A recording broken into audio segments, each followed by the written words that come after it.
when you said you had the accent locked down.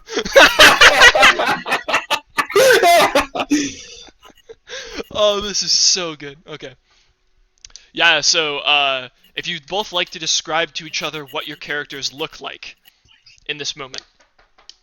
1 second. Yeah, so Eddie's got a light blue suit underneath a long brown leather duster. He's got his gun at his hip with a very shabby Come here.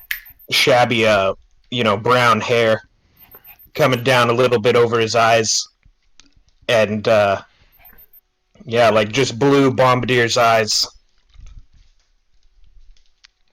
They're looking at you with disdain. Yeah, and my guy, he looks pretty much like in the picture. He has metal covering his face. He has like these blue glowing eyes, and like where his mouth should be, you see like a speaker speaker thing. A Voxcaster? Yeah, and you see he has like one robotic arm that is like tentacly with like some tools and stuff on the end that sticks out of his back, and he rocks like the red robe and everything of the Mechanicum.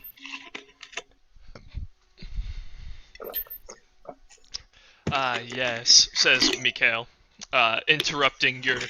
Like, you can almost, like, in anime, you can see the sparks between their eyes, like, that's kind of like what you guys are looking at each other like. It's like, I think you two will get along swimmingly. Yeah, except this guy'd probably would probably short out if he got anywhere near a pool. Who am I to exterminate? Not exterminate this time, Zareth, although I do understand that is your specialty. This time, you'll be providing security to Eddie here while he tracks down Vile Kane, a fugitive on the run from the Inquisition in the Perceptus system. Do you think you can handle it?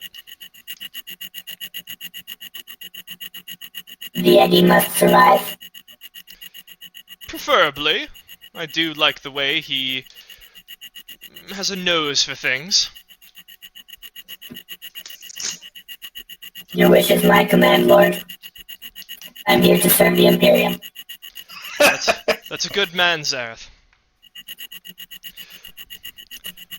I'm sure you two will... That voice modulator actually works. It's very clear. Oh, good. I'm glad to hear that. It comes across pretty well over the over Discord. I just can't wait for Vader to bark into your microphone and deafen both It's me like, and Dylan. Just fucking murder us. Yeah, okay. So, you guys make your preparations. He does inform you as you're leaving that you will not be able to take a lot of weaponry and ammunition. So you guys, your characters pick and choose what they think would be the most flexible and the best in that area. Zareth, for your meltagun, you can only bring the ammunition that it has in it. So you've got one mag, so you better make that thing count. But your las pistol has a rechargeable magazine, and it has a little solar charger with it. So as long as at the beginning of each day you just take an hour and let the solar charger go, you'll have basically infinite ammo for that thing. And does my power mace ever run out of batteries or no? Nope, it's a nuclear battery. Sweet. Yeah, power mace will probably outlive you. Do I know how? Oh, I see. I have magazines here. Yep. I have 4 stub revolver speed reloaders. Is that all the ammunition I have? That's all the ammunition you were able to bring. So you have the ammunition that's in your gun, and then you have 4 replacement loaders for your revolver, and then you have, I think I gave you 2 magazines for your autogun. Okay, yeah. You gave me 4 magazines for the autogun. Okay, cool. Yeah, 4. That's because autogun ammunition is really easily concealed. It's not electronic at all, so it passes through most scanners. Since everything in the Imperium is made of metal, fucking metal detectors aren't a thing. Mm. Because it's just Yeah, a meaningless. I put all my I put all my autogun magazines in empty cartons of low sticks. Oh, that's so good. All right. Yeah, and you both board a small frigate that is within the hangar of the flagship. And the only other crew member on board is a navigator named X3038282255. Don't bother, and he says, "Don't bother." I like this guy. Yeah, don't bother remembering it. Most humans never can. And like most navigators, um, he is a tolerated subtype of mutant within the Imperium. He has no eyes, save for one small beady-like one in the center of his highly enormous, elongated forehead, and his fingers are each like probably about 5 feet long, and each of them like press many distant buttons from his command station on his frigate. They're grotesque to look upon, but they're also the only way that humanity is able to travel between the stars, as they're the only people that are able to look into the warp without becoming corrupted. Hmm. So, you spend approximately 3.5 weeks in very tense warp travel with each other, not speaking much. Though, if you would wish Yeah, I to don't have, say a fucking word to this bucket of bolts. I was about to say, I imagine you wouldn't. You spend about 2 weeks in warp travel in transit to the Percepta system, whereby you are you are unceremoniously tossed into the spaceport and then shuttled down to the surface, where a man named, I have to check my notes real quick,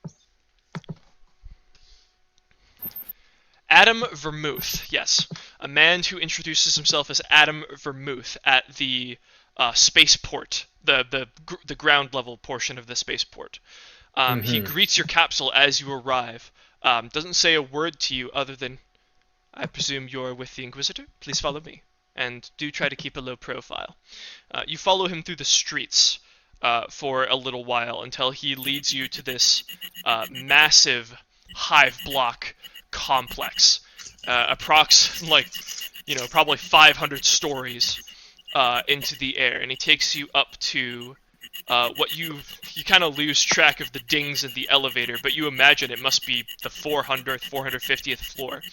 And he leads you to this apartment that's been furnished with, couches, although they're kind of garbage. You take a quick glance at the refrigerator. It has rations enough to last about a week. It's got all the amenities that you're going to need to survive on this planet for a little while, undercover.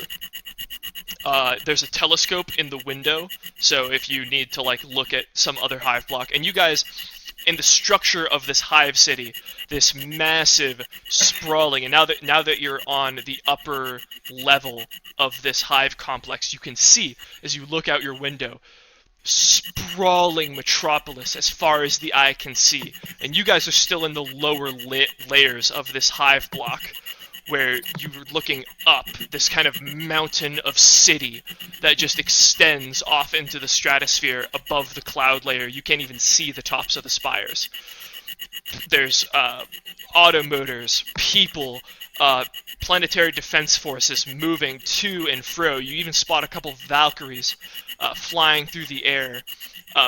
David, if you could turn your voice modulator off unless you're using it, because it makes a little chirping noise that is killing my jive. Thank you. Sure. But as you see these Valkyries, which are like attack ships, kind of fly through on like a patrol route, and you have most certainly arrived within Percepta 4. Adam informs you of a little bit of the situation here. He informs you of how there's been a recent change in leadership. There's a lot of civil unrest. And he also says, "Now, about your target," and he kind of walks into the room and closes the door behind him. And this at this point, you guys are basically free. The what do you call it? God, my brain shut off. I don't even know the word for it anymore. Cutscene. There we go. The cutscene portion has officially ended. Sorry, a lot of traveling. No, it's all right. And I pull out my gun and I shoot Zerath in the head. rolls credits. No, not really. Yeah, I would hope not. That'd be a quick campaign. Anyway, Adam kind of looks the both of you over. He's like, so, just so we're clear, it was Inquisitor Mikhail who sent you, not just like some random person named Mikhail. Whoa, You an always ask Inquisitor. obvious questions. I see. It's just, I was expecting someone taller, but it's fine. I'm sure you'll suffice. And he only sent 2 people? Is that right? There's not more of you arriving? He sent one person and one walking lasgun. Very well. Your abilities of counting are astute. I think I'm going to grow to like you two. Well, I'm to be your informant for this mission. I'll be doing my own little, shall we say, reconnaissance. I'm a senior acolyte under the Inquisitor. I've known him for a number of years. If you need anything, I'll be upstairs, but do try to be discreet about it. I'm in room 435, the room right above yours. And with that, he bids you adieu. I need more guns. I'm afraid I don't have a reliable source for that yet. Check back in a couple of weeks. I might have something for you. By the way, as he's leaving, I do have one lead on your target, Vile Kane.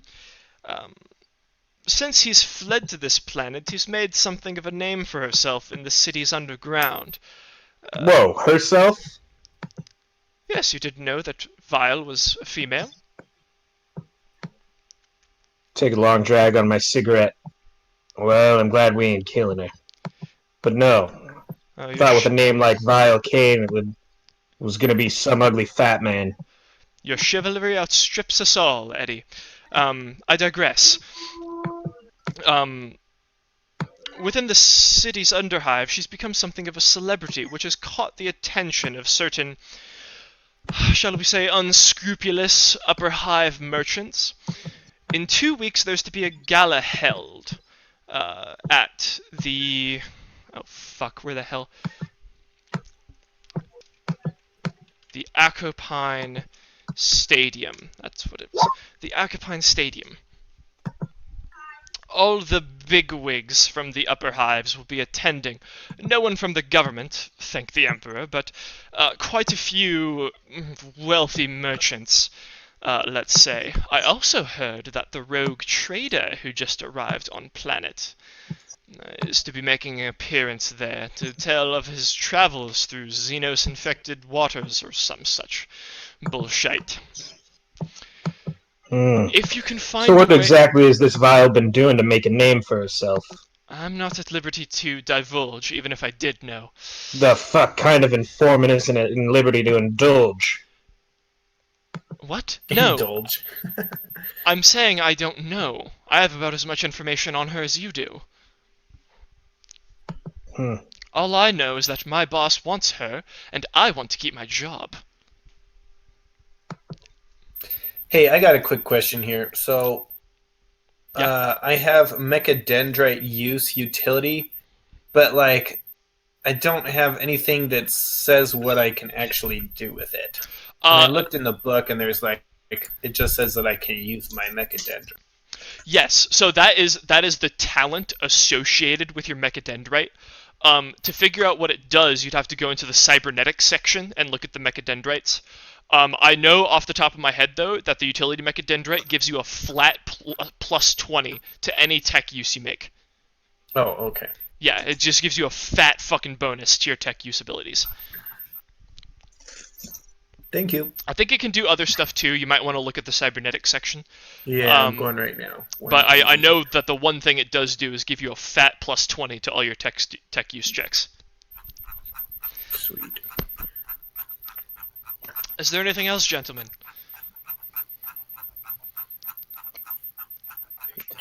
Yeah. Why don't you go ahead and go upstairs to your room and take a fucking nap for all the information you gave us. Tell you what, I'll go out and do your job for you. I'll find out just what this woman's been up to, I'm sure. making a name for herself. I'm sure we will be fast friends, he says sarcastically as he taps the door and walks on out. Emperor be with you both. I will be sure to request more weapons later. You do And that. like before he even like finishes walking out the door, I'm just like, I don't like that guy. Okay. The day is yours. You are on the 444th or 434th floor of Hive Block Aegis, is where you're at right now, and I will write that down for you. Block Aegis. Alright, Zareth, I just want to get one thing straight. We're not fucking partners. I would never associate with one whose capabilities are so... This is clearly a babysitting mission. Wow, you're gonna take that for Yeah, I fucking wouldn't- bolts, Eddie? I wouldn't trust you to on a babysitting mission. You'd probably fucking sit on it. Fucking Perhaps dissected. perhaps dissect it. Oh, Mechanicus through and through. The Biologus cores would have loved your ass. Okay, so I'm reading this thing here quickly, and it says I can have 6 injector pistons, which may be filled with 1 dose of sacred unguent. But I have no clue. Sacred What that is. Sacred Ungent is motor oil. Oh, It's literally okay, just so I've got it's- motor oil. Yeah, it's holy motor oil. You can use Oh, it. sweet. If you look in the equipment section, I think there's a bunch of different uses for it. You can use it to like unjam weapons. You can use it to like give yourself even more of a bonus to your tech use. There's a bunch of stuff that it can do. Okay, so... Alright, and I've got a sensor at the end, and... Okay, alright, I'm back with... Okay, cool. Yeah. So Yeah, and after he talks about dissecting a baby, I'm just gonna be like, why don't you bake a souffle, you glorified easy bake oven? I got a fucking job to do, and I'm gonna pop the collar on my duster and just fucking walk out the door. Show me the pie. And I bring my fucking like laser like attachment on my fucking thing, and it's just like it like starts buzzing. Okay. So, just a quick note here. You guys might want to be careful with what weapons you take out into the field. Certainly having the autogun and the meltagun will make you more tactically viable. But both of them are pretty much... Like, Eddie could maybe get away. It'd be like a -20 stealth check to hide the autogun in his coat, but he could do it. The meltagun, there's no fucking way. It's like 4 feet long and like a foot across. It weighs like 40 kilograms. There's no way you can hide it. What about my power mace? Your power mace is pretty easily concealable. You wouldn't be able to like sneak it into a building or anything. But first of all, no one's gonna look twice if they see a magus of the Mechanicus carrying a fucking mace. They're not gonna give a shit. Unless you try to like take it into a place where weapons aren't allowed. But you couldn't. Okay. Yeah, you couldn't like sneak it into a building like you could your las pistol. Your las pistol, you could pretty easily like squirrel that away somewhere and take it into a building. Then I'll leave my meltagun here for now. Okay. Yeah, I will do the same. With the I'll autogun? take with my autogun. So here's a question: are my photon flash grenades, are those illegal? They are not. Especially because So you guys are members of the Inquisition, but you're still members of your respective groups. So you can still leverage the fact that you're a member of an Arbites if someone calls you on something. And David, Yeah, I still got my old badge. yeah, and you can still leverage that you're a member of the Adeptus Mechanicus. It's Nice. just that, like, you know, two people who are from different organizations working together show up on world. If I'm an experienced criminal, I'm like, that's the fucking Inquisition. I'm getting the fuck out of here. All right, I got you. Yeah, so it just depends on how subtle you want to be. There's an advantage to being subtle, and there's an advantage to being loud. So, you know, you can feel it out and decide what you want to play this campaign like. Yeah, so my guy is like a heavy-handed type, so Eddie's gonna have to direct us to Keep be you reined in. more subtle if that's what he's gonna want, because Zareth is like, let us go there and disintegrate them and go. Yeah, he's like 3 brain cells away from being a combat servitor. Well, I actually have a pretty good intelligence. I just am like a heavy-handed motherfucker. Yeah, It's mostly just bent to killing people. that was Yeah. that was a servitor joke. Anyway, Gotcha. yeah.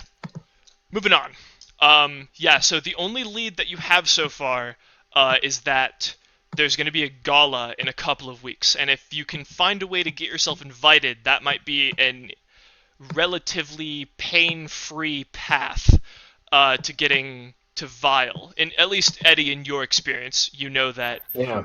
anything you can do officially, Do we know where it is? you do. Yes. It's in the Acopine Stadium. Acopine Stadium. Now, you could, if you so chose, do a little bit of sniffing around and see what you can find out on your own time. But otherwise, that's the lead that you guys can follow. You guys can. I've kind of got enough stuff in this world set up so that if you guys sniff around, you can dig something up. Yeah. Okay, so what does my logic skill do? Logic is for unraveling puzzles, making logical deductions, and connecting elements of a plot. So, for instance, if David figures out something about the plot based on details that Zareth has been presented with, and you were like, Dane, I feel like Zareth would be able to figure this out. Is that okay if I make a logic check to see if they can put the pieces together? And I'd say, yeah, sure, make a logic check. So Or- then can I make a logic check of where I think we should look for leads? Yes, you can. Yeah, that's a good application of the logic check. Okay, so I have that as a skill. Okay, so did you roll under your intelligence? No, I'm No. 2 over. 2 over? Yeah. Okay. That's actually a partial success then, because you're close enough that it's 0 degrees of success. Okay. Which is still a failure, but it's not a complete failure. Uh-huh. You don't have a lot of experience looking for clues. That's more Eddie's Yeah. thing. You know, he's sort of the brains and you're sort of the muscle. Not to say that you're not unintelligent. It's just you have a more direct approach to problems. Sure. Yeah. And one of the most direct ways to go to the problem, well, you heard that she was a member of the Underhive. So why not just go to the Underhive? Sounds reasonable to you. Yeah, so I bring Go that to up. the what? The Underhive, which is like the place Yeah. where criminals are. It's basically Yeah, I got Compton. you. Yeah. Yeah.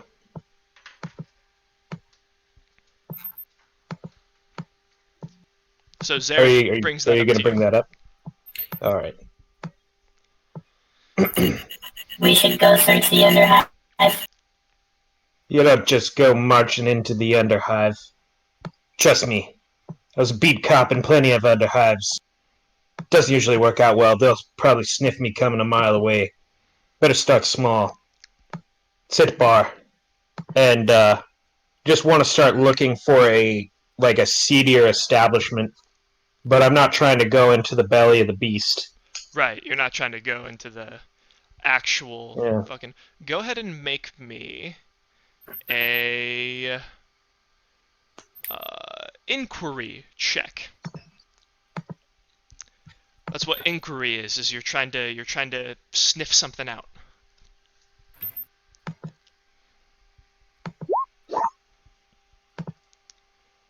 Wow. Wow, I don't know what I just did.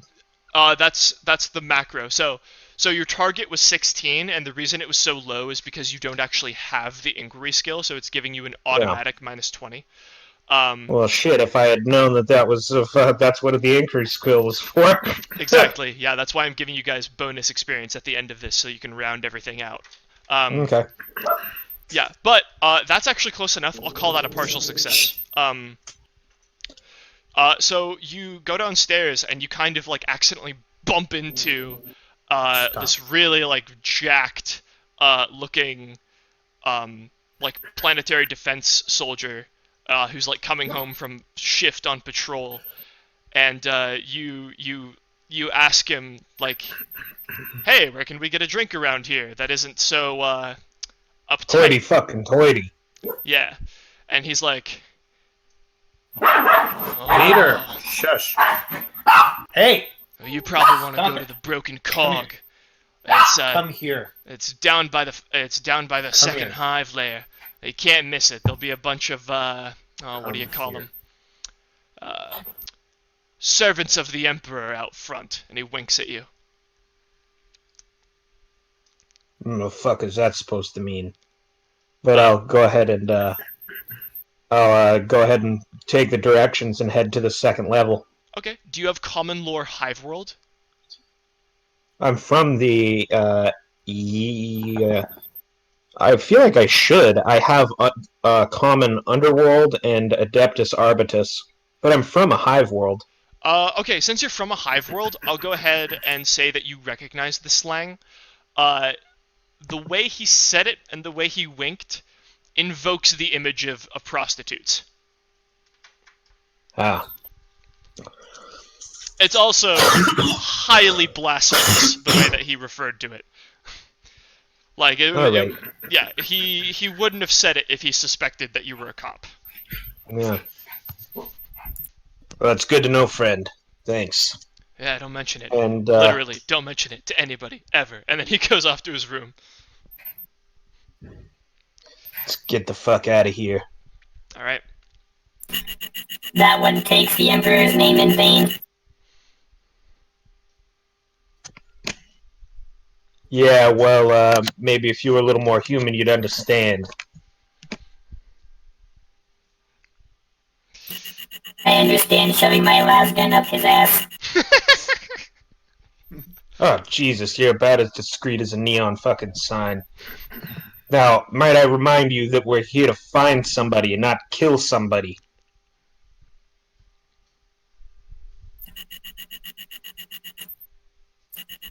Very well, let us continue.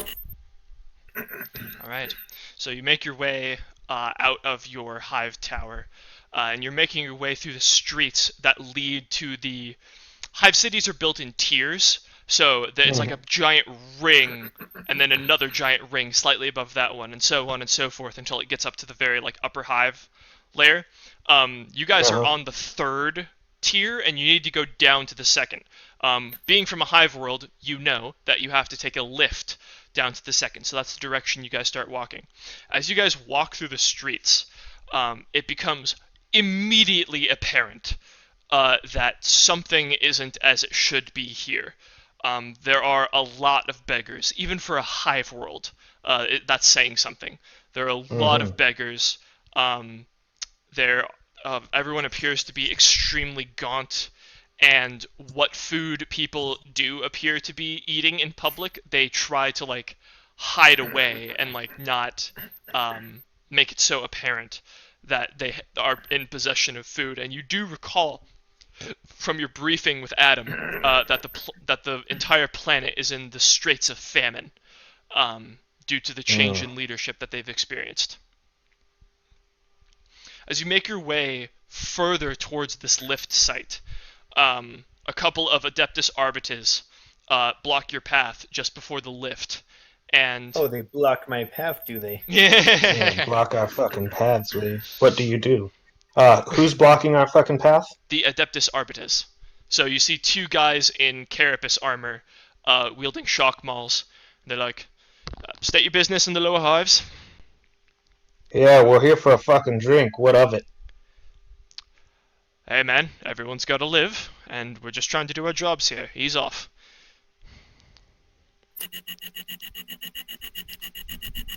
Is that all you're doing? Getting a drink down there? Yeah, what's with all the fucking questions? Well, I'm sure you're aware that with the increase in famine, there's been an uptick in crime.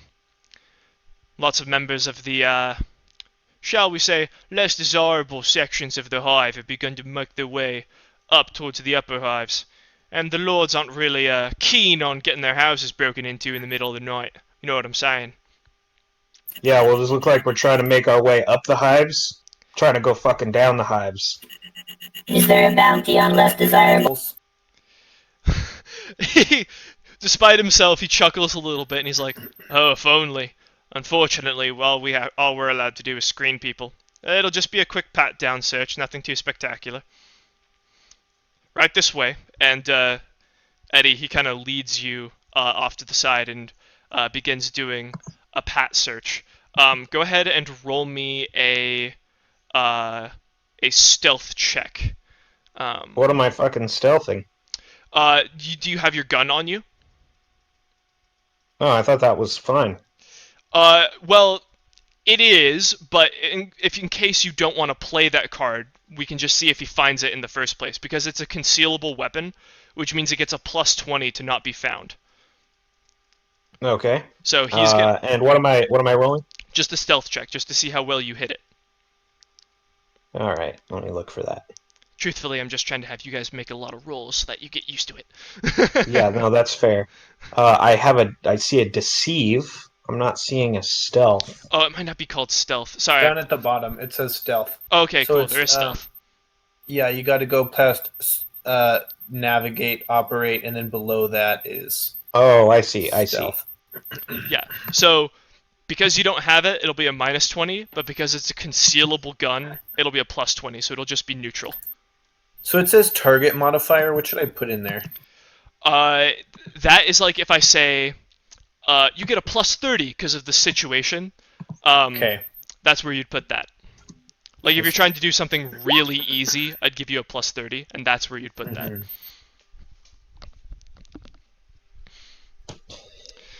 Yeah, and he says he starts like patting down my my pistol. I'm just like, oh, take it easy there, officer. I'm getting excited.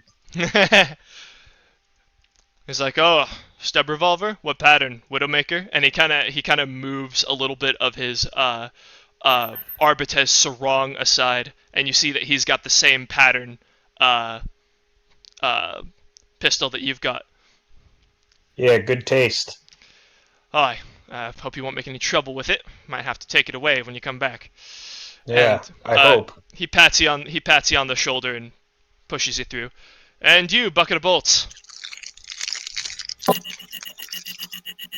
That is not the way to speak to the Mechanicus. That is absolutely the way to speak to the Mechanicus, I say. Yeah, he's like, "Oh, well, I don't see a crest of Mars on you anywhere. As far as I know, you're just some freak who started attaching toaster parts to him." I laugh. So I don't have anything of my Mechanicus background? He recognizes the robes, but he's fucking with you because he knows you don't have rank. Oh, I see. Okay, Yeah. so he knows that I'm low rank. Yeah, you've got Gotcha. one mechadendrite and like a face mask. This guy's probably seen Mechanicus that have like 18 mechadendrites and hover shoes, so he knows you're just an initiate. Be careful or your machine spirits will fail you. Whoa, alright. Easy there, Jaws of Life. I was just making a joke. Come on over, I'll give you a quick pat down. And he begins patting and I down. don't try to hide anything. Yeah, and he does with his roll, he does actually find your last pistol and your power mace, but again, your Mechanicus. He doesn't care. He's like, "Just try not to make trouble down there, alright?" All right, and then I guess I just walk. And through. Hey, I need to as pull we something start out of like the going oven, so I'm down gonna to have the other layer, take it's gonna like- be like, those boys were all right. Yeah, you guys get on the massive, like, we're talking like Walmart-sized lift. You guys step onto it with like a bunch of other people, like at least maybe 500,000 other people are just crammed onto this thing. And you wait for about half an hour, because you know that it's scheduled, like, you know, it goes down once every 3 hours, comes back once every 3 hours. So you wait there for about half an hour until finally you hear the Mechanicus binary chatter over the Voxcaster, and this massive hydraulic lift begins taking you down to the lower level. And as you're kind of lifted down, in between the hive tiers, you're actually able to see out onto the planet's surface, which is, you know, to be expected for a hive world with so many people, just scorched barren by the outside weather. Just fucking like torn apart. There's smog that clings closely to the ground.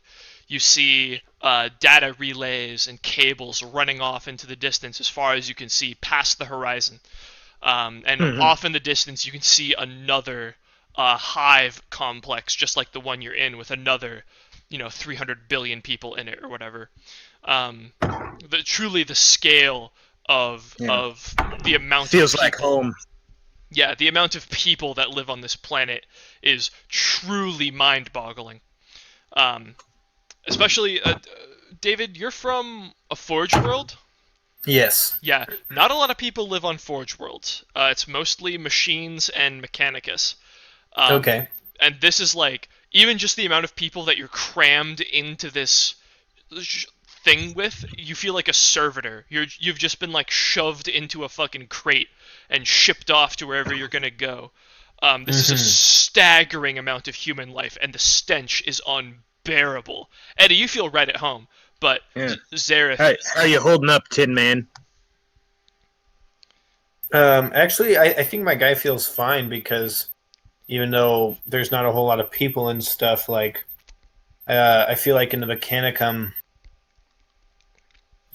tight spaces and things like that aren't uncommon either. So I don't think I feel overly cramped, really. So, but I would probably be like weirded out by how many people there are that are actually people and not servitors. Yeah, crawl space is a little different than a heaving sea of stinky flesh.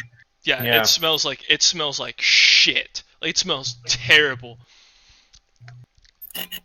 The Emperor is truly great for carrying. Hey, I think your Voxcaster is a little uppity. I can't understand what you're saying. Yeah, you cut out there, David. Oh, what the fuck was that? The Emperor is truly great for caring about such a stinky mess.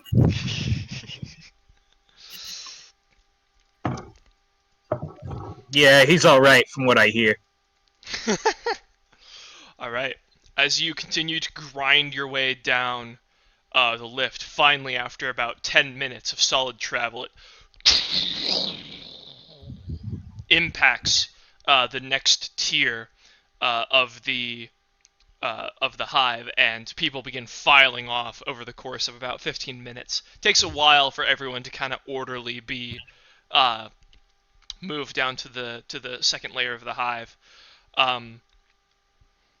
Yeah, so you guys are now on the second layer of the hive. So you want to head straight to the bar then? Yeah, I'm thinking so. Okay. Maybe I want to see like how much worse the conditions are down here. Fucking quite a bit. Go ahead and make an awareness check, just to generally take in your surroundings.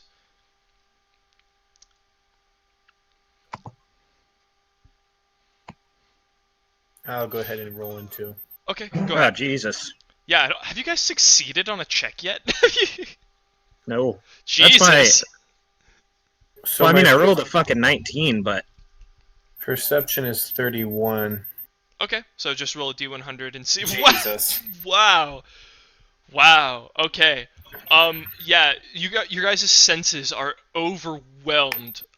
Even for you, Eddie, with a roll like that. Just the sheer wave of, It's like getting off the airport in India. Like, just the wave of feces smell just hits you in the face immediately as soon as you step off the lift. Yeah, This is where you come from, Eddie. I gag a little bit. Even I didn't come from a shithole like this. You fit in very well here. Yeah, and you'd fucking fit in an appliance cabinet. I would be right at home. Oh, it's so good. Anyway, yeah, with those type of roles, you definitely appreciate that there's fucking poverty here, but you're not able to really focus too much on your surroundings, just because your senses are overloaded with the stench. I've been on that ship too damn long. Yeah, it was very sterile up there, very clean. Anyway. I will have to clean out my cybernetics wear after this. Yeah, you might want to replace your air filter, Zareth. Be like a whole different shade of brown by the time you're done here. Yeah, I guess. Anyway, so walking along through the truly poverty-stricken streets, you see like children. This doesn't require an awareness check, but just as like a couple minutes of you walking along, you see some children playing with what at first you think are like some sort of dominoes, but upon closer inspection, they're actual human finger bones that they're playing with, like some sort of toy. And this is only the second hive layer. You don't even know what the hell the first hive layer would be like. Kind of reminds me of my childhood. I remember playing a good old-fashioned game of finger bones. Yeah, it's pretty hive worldy, that's for sure. So after continuing on for a little bit, you eventually arrive at the bar that the man described to you, and sure enough, there are several scantily clad servants of the Emperor out front. Definitely hive world chicks. Very very sallow cheeked, bony ribs. Not carrying a lot of goods. But they're there, and they're dressed in like these sort of like cheap dresses made out of like curtains and stuff, and they're just revealing enough that the Arbites will leave them alone about it. Especially considering that the Arbites is probably paying half of their payroll. So they kind of are allowed to get away with it down here. This wouldn't fly working class girls. Yeah, this wouldn't fly up on the higher hive levels for sure. But down here, concessions have to be made. But yeah, you see the bar before you, and a couple of working girls out front, along with one or two bouncers kind of tucked away in the corners, just to make sure that the goods don't get damaged. But yeah, it lies before you. Alright. Watch my back in here and try not to fucking laze it. I assure you, my optics are quite accurate. What makes it so much better is I can hear you pressing the macro key for it, and it like makes it sound like you're chopping your words. It's actually really quality. Yeah. It really adds. Like I imagine. At first, I thought it was like a text to speech thing, but it's actually very articulate. Yeah, I like to imagine that like your little vent on the front of your face opens up when you speak and then closes, and that's what the ka-chunk sound is. Be me, Zareth Villanis on a hive world. Is there what on a hive world? Oh, I said be me, Zareth Villanis on a hive world. Get stuck with some cocky piece of shit flesh bag. Alright. Yeah, so who's going into the bar first? I will. I'm gonna follow. Yeah. Eddie's gonna go first? Okay. Eddie, as soon as you walk into the bar, I need you to make a dodge check.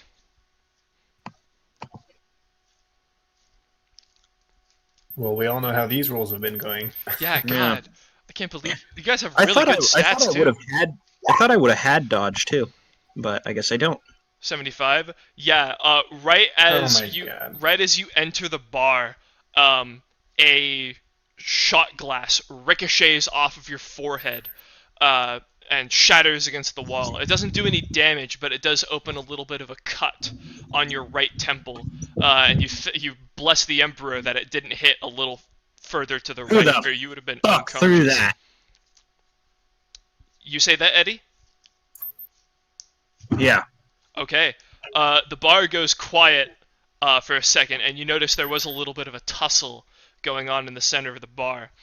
And a hulking man kind of gets up from pinning this little shrimp of a fuck down on the ground. He's kind of shaking him and like bashing bottles into his head. He kind of stops and he looks up at you. Says, "I did. Who's asking? Say." It's a big guy. Oh It's fuck. it's a big fucker. And also, I need you to make just an unmodified intelligence check for memory. Oh boy. Wow, this is the one time you Hey. succeed. So you look at this guy, and with 2 degrees of success, actually 3 degrees of success, it gets weird. I'll explain later, but that's 3 degrees of success. So Yeah. you look at this guy, and you're like, "Hey, I know this guy." Oh no. You This is sent me to jail. somebody I fucking put him to jail. It's someone you put in jail. This is Staggering Scott. Called so because not only is he staggeringly tall, he's also staggeringly hideous. And this was a guy that, like, 10 years ago, you put behind bars. You, like, were trying to get this guy for a long time, and you couldn't get any concrete evidence on him. Yeah. And then you got him in court for, like, a minor, like, parking infraction. And then... I always get my man. And you like bribed the judge to give him just like a really needlessly harsh sentence for a traffic violation, just to pay him, just to get him off the streets. Yeah, but what sort of shit was he doing? Murder, drug trafficking, human trafficking, trafficking of illegal weapons. Basically, he's basically a cartel guy. Uh-huh. And he looks up at you and he's like, "Was that you, Arbiter Eddie? Oh, I haven't seen you in a hot minute. How are ya?" And he kind of gets up and starts staggering towards you, clearly wasted out of his mind. Yeah. Under section 23312345712, you are not to proceed any further towards your target as he is under my protection.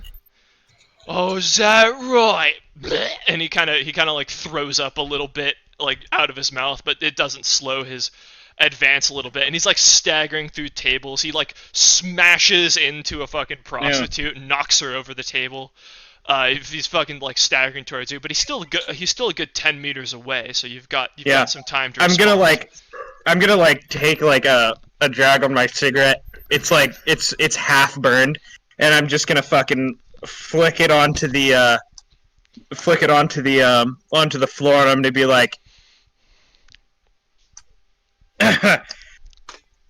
yeah, I'm just gonna flick it onto the floor and be like, "Looks like we got him for public intoxication," and I'm just gonna fucking just run the rest of the 10 meters and try and fucking deck him. Cold clock him. Okay, I'm gonna need Zareth. Do you want to be involved in this combat too?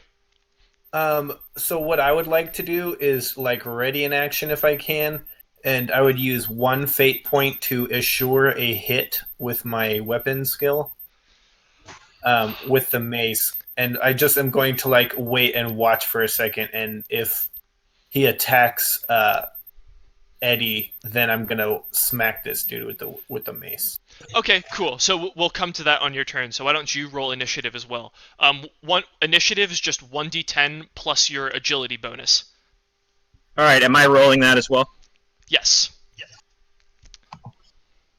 Agility bonus Yep. is So the tens digit. The little number. Yeah. Yeah. The tens 3. digit of your So agility. 8, 9, 10, 11. 11. Okay. Brilliant. you're probably going to be going first. Actually, let me fucking roll for him. 13. 13? Never mind. Oh. Oh yeah, he's going dead last. Alright. Wait, do I want to use my fate point? Let me look at this. Okay, so, Eddie, using your charge, you can easily get there. So you use the charge action, you run up, and you're gonna try and cold cock him? Yeah. Alright, go ahead and make a... I'm sure this is not something I'm good at, but... Well, so if you use the charge action, that gives you an automatic plus 20 to hit. So go ahead and give me a weapon skill attack at plus 20. So for the modifier, I just put 20 or 2? Plus 20. Okay. Wouldn't I want it to be a minus 20 to get lower? Mm-mm. Okay. Because you add it to your skill, not the roll. I need a 0 to fucking get it? Oh, what the fuck? Hold on, something's up with the macro. Hold on, let me look at this real quick. So you did a weapon skill check, modifier, plus 20. Yeah, what the fuck is it doing? Does it just want it at... Does it just want it 20? Yeah, okay, it wants it to just be 20, not plus 20. I'm sorry. You were right. You were right. Can I keep that first fucking 5 that I rolled though? Absolutely, yes. Yes, I will allow that. Yeah, okay. So go ahead and roll 1d5. Alright, sorry, that was I just wanted to see what the target was gonna be to see what my degrees of success was. Okay, cool. Go ahead and roll 1d5 minus 1 for damage.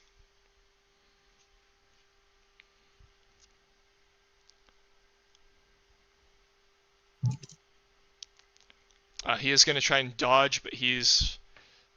2. Okay. Yeah, so actually his toughness completely absorbs that.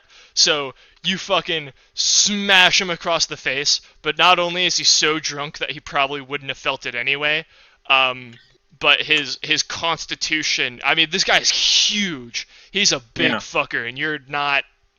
Yeah. Not a terribly strong guy. So your fist kind of just, like, bounces off his jaw, but he does take a point of fatigue from getting punched. Okay, and so I rolled a 48 out of 50 because I'm going to do the same thing. I'm going to run in charge, but I'm going to use my mace. You're going to whack him with your mace? Alright, Yeah. Cool. He is going to try and dodge that. I decided he wasn't going to try and dodge Dylan's attack, but he is going to try and dodge this. So you fucking run towards him across the bar, pick the mace off of your hip, thumb the activation rune, and then try to send it careening into his face. Pew! Yeah, it turns on. He fails his dodge roll because he had to roll like under 5 because he's so drunk. Yeah, so go ahead and roll your mace's damage. I've got all the damage numbers for Under that. gear, maybe? Under gear, yeah. Should be like a 1d10 plus 5, I think, for a power mace. Okay. Whoo! Whoo! Do Shit! I just obliterate this guy into fucking nothingness? So go ahead and roll me an additional 1d5 for your critical damage. 4. 4. 28 damage, dude. I've got to do What? some math here, because you might have just fucking killed this motherfucker. Wait, hold on. I'm like rubbing my fist, and I'm like, did I get it? And then just like the mace goes right over my head. if I do kill him, so do power maces act like power maces from Fallout, where when they hit something, it like fucking adds extra like umph to it, or? Yeah, so Power Mace has a power field around it. It's just a kinetic power field as opposed to an antimatter field. Some weapons have antimatter fields, like Power Fists. But basically when you hit, it flares the impact field, and it just makes it hit harder, like way harder. Oh, I see. It like amplifies it. Yeah. Yeah. So if I do, okay, actually, I'll let you do your math. I'm gonna. Yeah, something's wrong with your macro, and I can't figure out what it is, because the most damage you could do with your power mace is 18, but somehow you did 24. But I fucked that up because I'm the one who did all the damage macros for your shit. Yeah, what the heck, Dane? So you did 18 points of damage plus 4 points of critical damage. Since Okay. he had 15 hit points, you took him to 0 hit points, then 3 points of critical damage, then 4 extra points of critical damage, which killed him instantly. You fucking... So yeah, like I'm gonna hit him with my mace, and like you just see this like, yeah. So Eddie, you like punch him, and you're like, ow, my fist, and like you see this freaking like red cloth kind of go by your face as like this fucking mace comes swinging around and like hits the guy in the head. And like on impact, you just see his like neck go into like a freaking like 70-degree angle, and his head just like plosts open. Yeah, the sound is reminiscent of a baseball bat being fired out of a cannon hitting a watermelon. Yeah, basically. Yeah, he's Yeah, fucking... it's like bits of brain matter like flash across like my face. I'm like, just like read the shit over me, and I'm like, I mean, it was a little much, don't you think? Yeah, he is fucking just Article laid out. 223765438. He continued upon an arbiter after being warned to stop. Justice has been served. Alright, and the people in the bar are like, they're like stunned to silence. They're just like...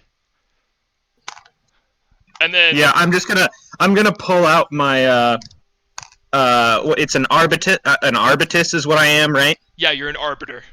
No, an arbiter. Arbites is the organization. Arbiter Okay. is the individual. Yeah, I'm gonna fucking pull out my badge and like just like flash it around the room and be like, nothing to see here, folks. And yeah, at that there's no fucking question. They just keep their heads down and go back to doing what they were doing, ignoring the fact that there's now a corpse with his neck bent at a 180-degree angle on the floor. I'm gonna Yeah, I want to roll a awareness and to look for like the shadiest like criminal here that might have reacted from me flashing my badge and shit. Give me a scrutiny instead. This would be more scrutiny. Oh, son of a bitch. I want to roll one too. Go ahead.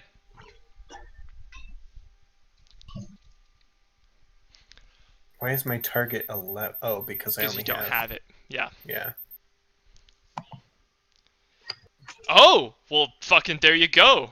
Yeah, that's 3 degrees of success. So that's a very good success.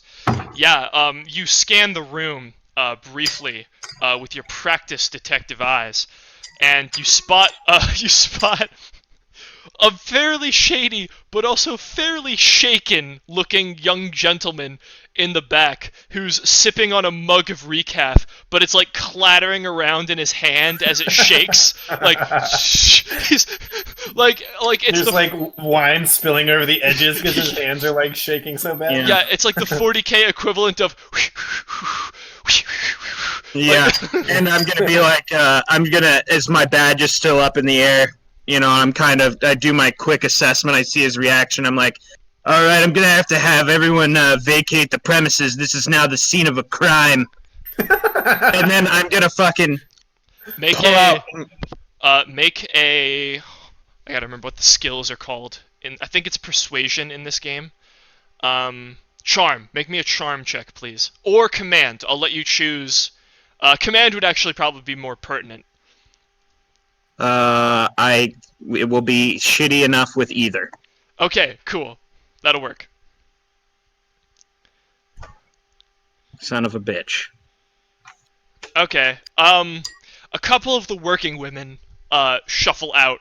But most of the men go ahead and be like, I mean, we haven't really done anything wrong. You can't really make us leave. And they just go back to sipping their shit. They're not all that intimidated. They're not all that intimidated, are they? Yeah, I'm gonna be like, all right, I'll have to. If that's the case, I'll just have to interrogate you one by one, and I'll fucking pull out my gun and point it directly at the dude that's shaking, and I'll be like, "You first." Oh, whew, me? Yeah, come on, outside, bub. And I'm gonna walk over to him and like grab him by his collar. Okay, I need you to make an initiative roll because he's gonna bolt. Ah, fuck. I need to see if you're faster than he is. And he is What is it called when cops like ask somebody a bunch of questions? interrogate. Wow, he rolled a natural 1. Interrogation. Subject number 1, please line up. Yeah, so even though he's got a +5 to agility, you still beat him because he rolled a natural 1. Wait, isn't that good? No, in this game, we're rolling a 1d10 plus your agility. Yeah. In this game, Oh. initiative, higher is better. Pretty much everything else except damage, lower is better. Got you. Yeah. 8 plus 3. So I'm gonna have the same as him. Okay, yeah. So, but he rolled a 6 on his initiative. So Dylan, you see him just about to get up and bolt, and you grab his arm, and he's like, "No, I promise, I have been abiding by the principles of my parole. I haven't done anything wrong. Please, just let me go. I have a family. I have children to feed. Please, I just want to leave." Suspect has attempted to flee. Shall we exterminate him? Yeah, well, hold on. We'll see what he has to say. And like, while my gun's out, like pointed at his chest, like drag him into like an alley outside the bar. Oh my God, they're gonna kill me, Mom. They're gonna kill me. Your sense of guilt is suspect. What does that even mean? Yeah, it's like nonsense. He's just like, oh my god. Yeah. You lead him out into the back alley and like push him up against the wall. And he's like, "What do you want? Behind the shed. What do you want?" Yeah, you think I don't know that you're an accomplice And to old staggering no brains in there? Accomplice? What do you mean? Go ahead and make an interrogation check. Staggering no brains has an all new meaning now. He's like, "That's fucking clever, but I'm still scared of you." Ah, shit. I'll go ahead and roll an interrogation. Okay. Closed my character sheet page. There we go. Yeah, welcome to my life.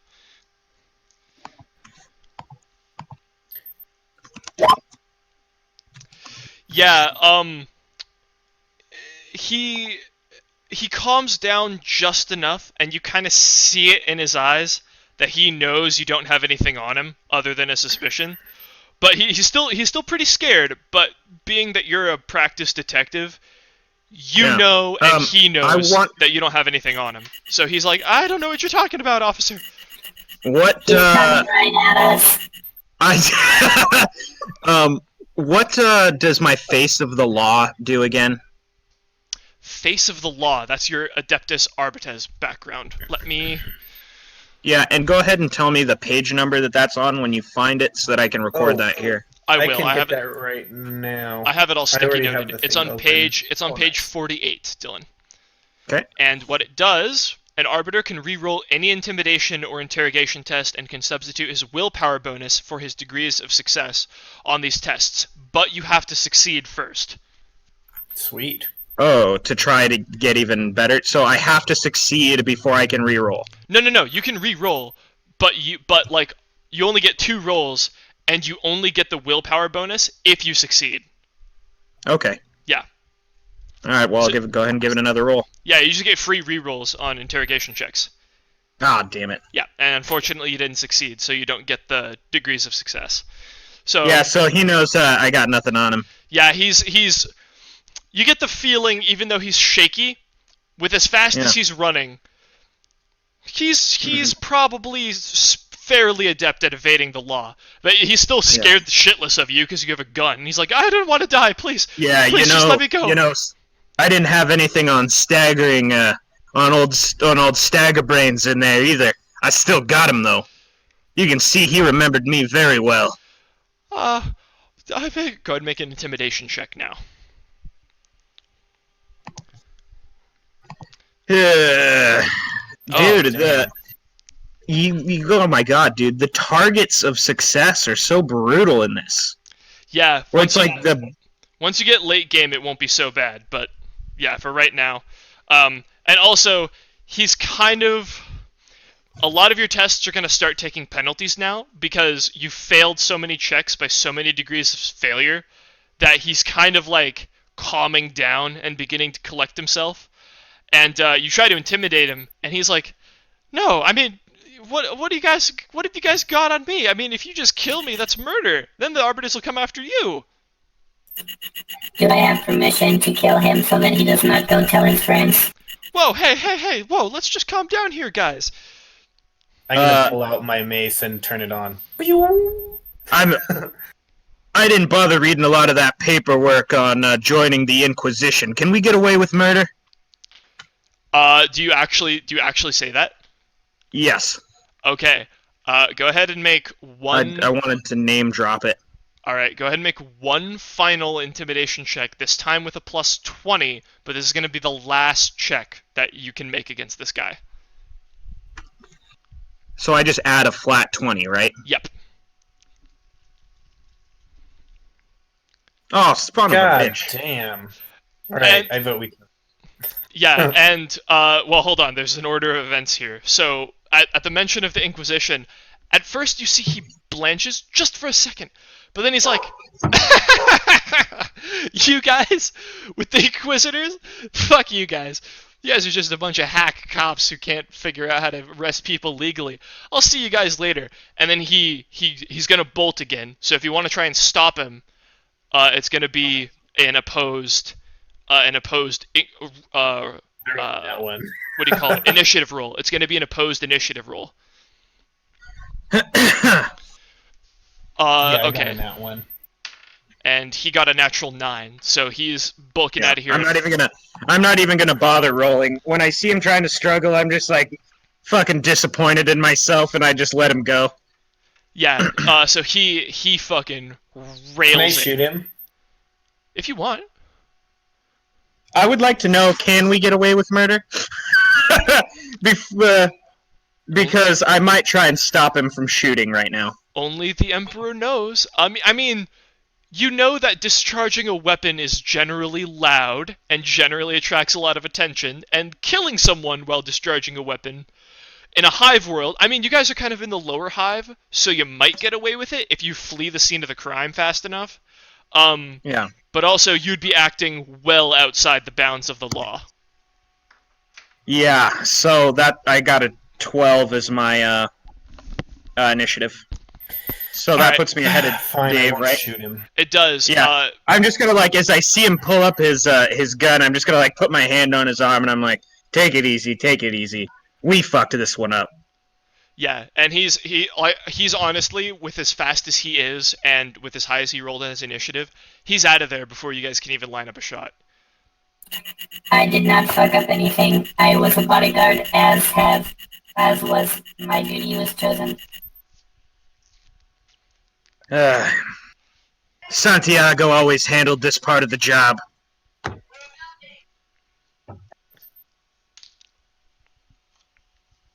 Yeah. It's too bad we did not have an Inquisitor with us.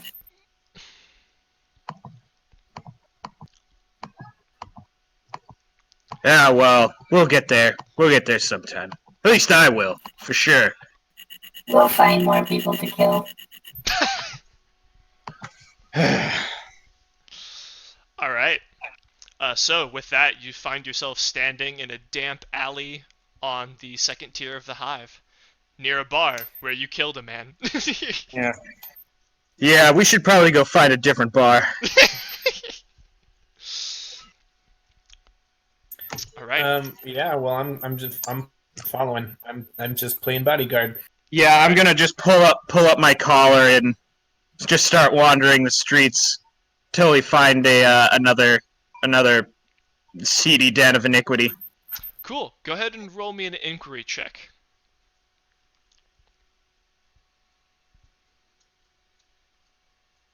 Inquiry. Oh wait, I said I fleeced that guy in there. Did he have anything on him? Oh, you fleeced. Ooh, not one. All right. Yeah. Okay, that's 2 degrees of success. Nat ones are good in this game. They're the best possible roll. I'll deal with David first though. Yeah, you fleeced him real quick. He didn't really have any meaningful amount of money to you guys. The system doesn't really use money. Sure. He didn't have any meaningful amount of money to you. He didn't have any weapons either. Although he did have a wallet that had a picture in it. And the picture was of a young, fairly beautiful woman who you don't recognize as Vile Kane, but who knows, it might be something. That's all he had on him was a wallet with a picture of a woman. My wife, who was barren with child. Yeah. I'm sitting here looking at an entire Google Docs page for this guy, and I'm hovering over the delete button, just being like, fuck it, they killed him. No, I'm kidding. I didn't fucking put that much work into this piece of shit. Yeah. Anyway. So yeah. Yeah, so a nat 1 on your inquiry check. Nice roll. I just found the goddamn Moss Isley Cantina. Yeah, actually with 2 degrees of success, on the way there, as you're walking through the alleyways of the Underhive, very, very crime noir type of feeling, as the moisture from the upper hives kind of like condensates and kind of rains down here. It's almost perpetually raining on the lower hives. As you kind of make your way through a damp and soggy alleyway, looking for another, as you put so eloquently, den of iniquity.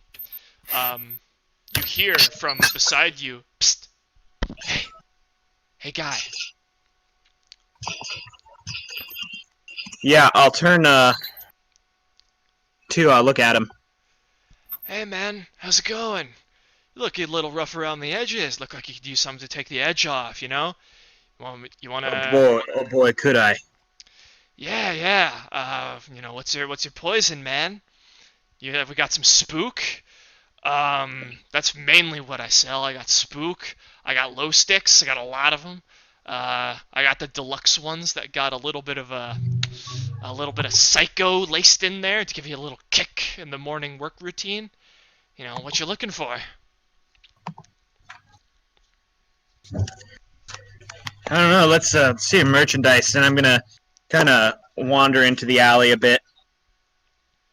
Okay, yeah.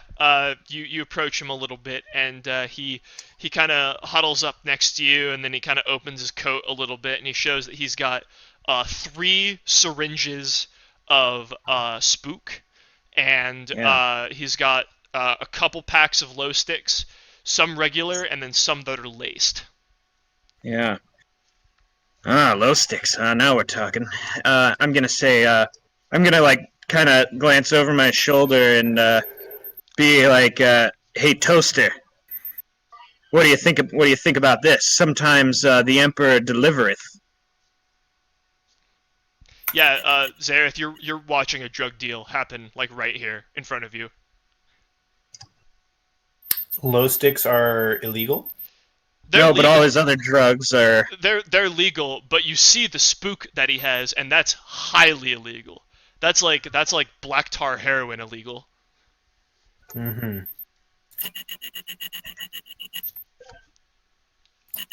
Regulation 626 prohibits the sale of spook, psycho, and any other psychoactive ingredients not previously okayed by the ecclesiarchy.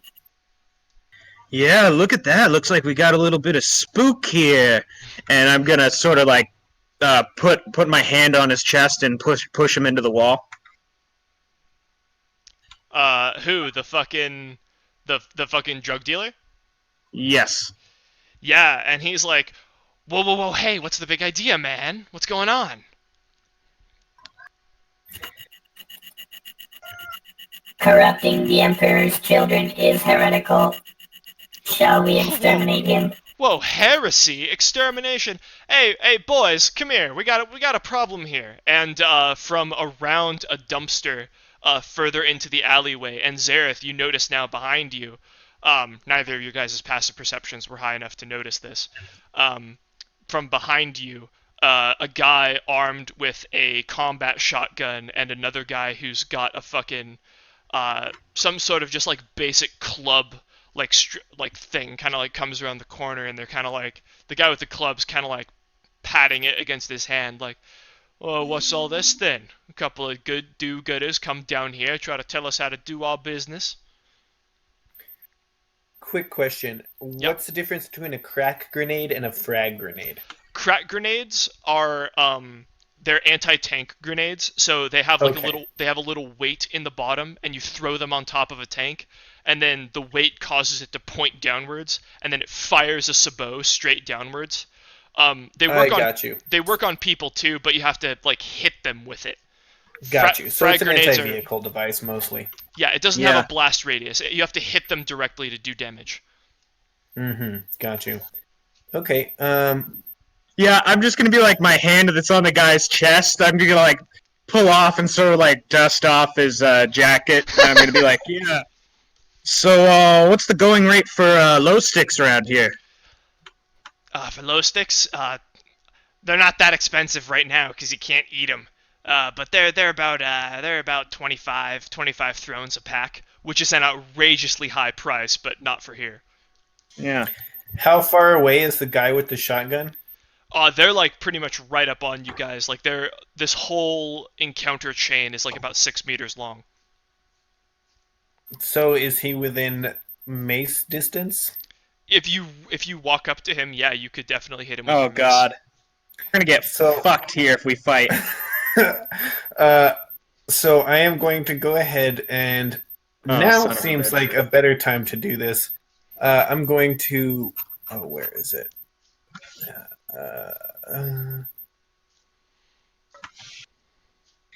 Man, I just want to get some intel. This is where my Nat 1 landed us. Yeah, it's such a good roll too. What Shit. the heck? Where is my... Oh yeah, expert at violence. Let me go to that quickly. Foreshadowing. Sorry. Roll warrior.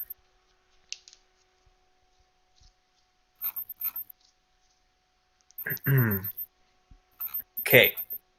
So, expert at violence. In addition to the normal use of fate points after making a successful attack test but before determining hits, a warrior character may spend a fate point to substitute his weapon skill or ballistic skill bonus for the degrees of success scored on the attack test. So that means you have to hit first, but if you hit, you can just say, I want this many degrees of success. Which if you had a weapon that was fully automatic, or at some point you can get a melee feat that lets you, it's called a lightning attack, where basically you make one attack, and then however many degrees of success, that's how many times you get to roll your damage. Okay, I want to do that. So just roll the mace? Yes, but you don't have the lightning attack talent yet, so you can't make a lightning attack yet. Okay, I mean, I get that, but I'm going to use my expert at violence. So yeah. So are we rolling initiative? Is that what we're doing? First we got to roll initiative. Okay. They might be surprised. We'll see how well you roll on initiative to see if they are surprised or not. 9, Okay. 10, 11. So I'm at 11. 11? Okay. And they are... the guy who you're going to attack isn't surprised, but pretty much everybody else is, so they're going to lose their first turn. So it's going to go David, Dylan, and then pretty much everybody else. So, David, you're up first. Oh, Emperor, please be with us. Don't you only get a +3 to your initiative? I thought we get 4. What's your I've got 4. what's your agility, David? Oh, it's 32. Okay, so Yep. it's then +3. So actually, I got a 10, just like Dylan did. Okay, since Dylan has the higher agility, I'm gonna give him the first turn. Okay. Yeah.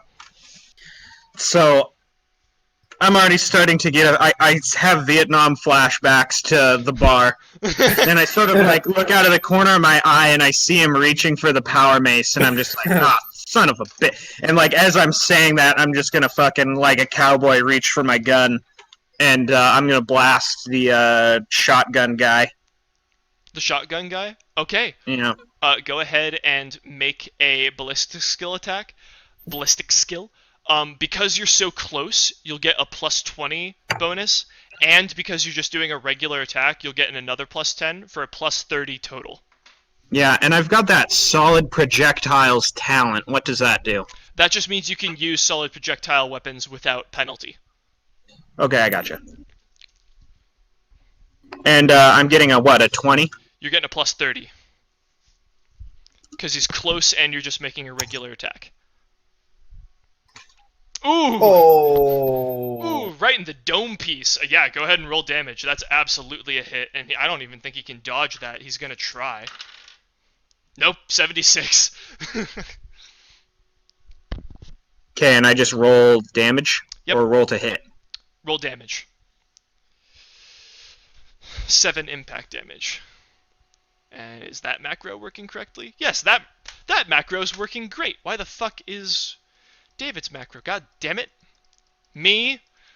Yeah, 7 impact damage. Yeah, you see your bullet fucking, you pull out. Oh, actually, I should probably describe this more cinematically.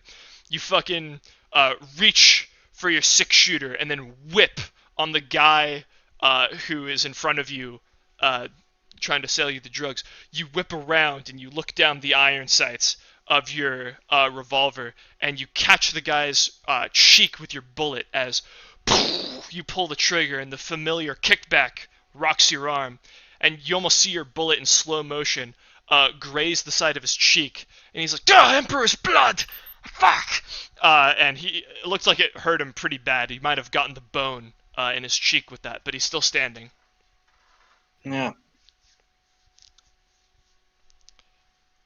Oh, well, if there's nothing else I can do, that is my turn. So that's a half action. You still have your other half action, so you can use that to make a half action move, which is just your agility bonus in meters. Okay. You could use it to what else could you use it for? I can't use it for another attack, though. No, yeah, you can only attack 1 time per turn, ever. Okay. There's actually a fucking table in the book that tells you like everything you can do with your turn. But basically, the big things is you can do a half action aim that you can get on your next turn, and that'll give you. Do I have enough movement to whip around the corner of the alley? 4 meters. I'm gonna say you can get to the corner, but you can't get around it. Okay, fair enough. Then I will do that. Okay, cool. Yeah, you break away from the guy in front of you. There's no opportunity attacks in this game, so you just break away from the guy in front of you and dart around the corner. Not around the corner, but you get to the corner before Zareth. It's your turn. All right. I'm going to mace that mother. Mace that. And you truck. said he looks pretty damaged, though? Yeah, that shot to the face really took the piss out of him. What do I get to... What kind of bonuses do I get to this? Anything? Because you're just making a regular attack, you would get a +10. If you want to take, if you want to use your whole turn, and take a half action aim and then do a half action attack, that'll give you another +10. So you could get as much as +20. Okay, I'm gonna do that. Okay. Whole turn. Attack type all out +30. What does that mean? If you do an all-out attack, you get a +30, but it also means people get a +30 to hit you as well. Oh no, it also means you can't take reactions, which is bad because that's how you like avoid a lot of damage in this game is by dodging. Okay, so it says standard plus 10 Yes. after my 20 that I had earlier. Yeah, just go ahead and leave that be. That's fine. Okay. Remind me though to only give you yeah. Okay. I see what it's doing. So now I'm going to have plus 30, though. Yeah, that's fine. That's my bad. I forgot how the Oh my macros god, work. it has a modifier, 0. Yeah, and that would have hit anyway with the plus 20. So, 24. I believe that's the left leg. Yeah. So you one-handed bring your mace down, and you catch him right behind the kneecap on his left leg. Go ahead and roll damage for me so we can see how fucked this guy's leg is. Okay.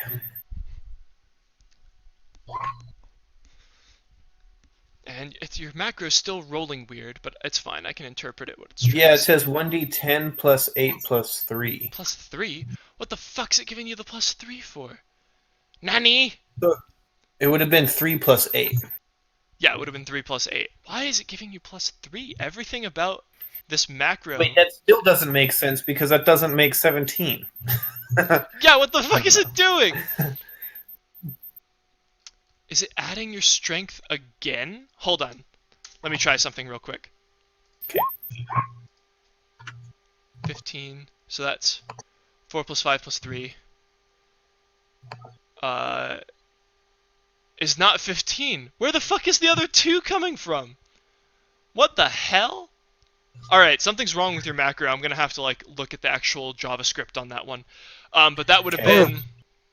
I also just realized that as a Desperado, I have the move and shoot, which means once per round after performing a move action, a Desperado may perform a single standard attack with a pistol weapon. So would that have meant I would get another attack after moving? Actually, in this instance, yeah, it would. Desperado is one of the only people that can actually get 2 attacks on their turn, so go ahead. Alrighty. I forgot that they could do that. That's why they're so good. But only when you're wielding a pistol type weapon. Yeah. Well, just so happens. You're wielding a pistol, yeah.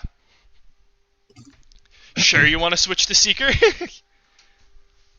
I don't know. That definitely gave me the dirty hairy feel I was looking for.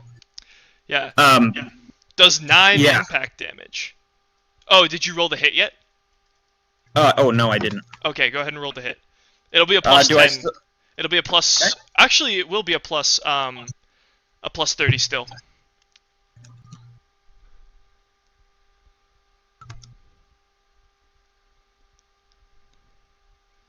Yeah, you're well within close range.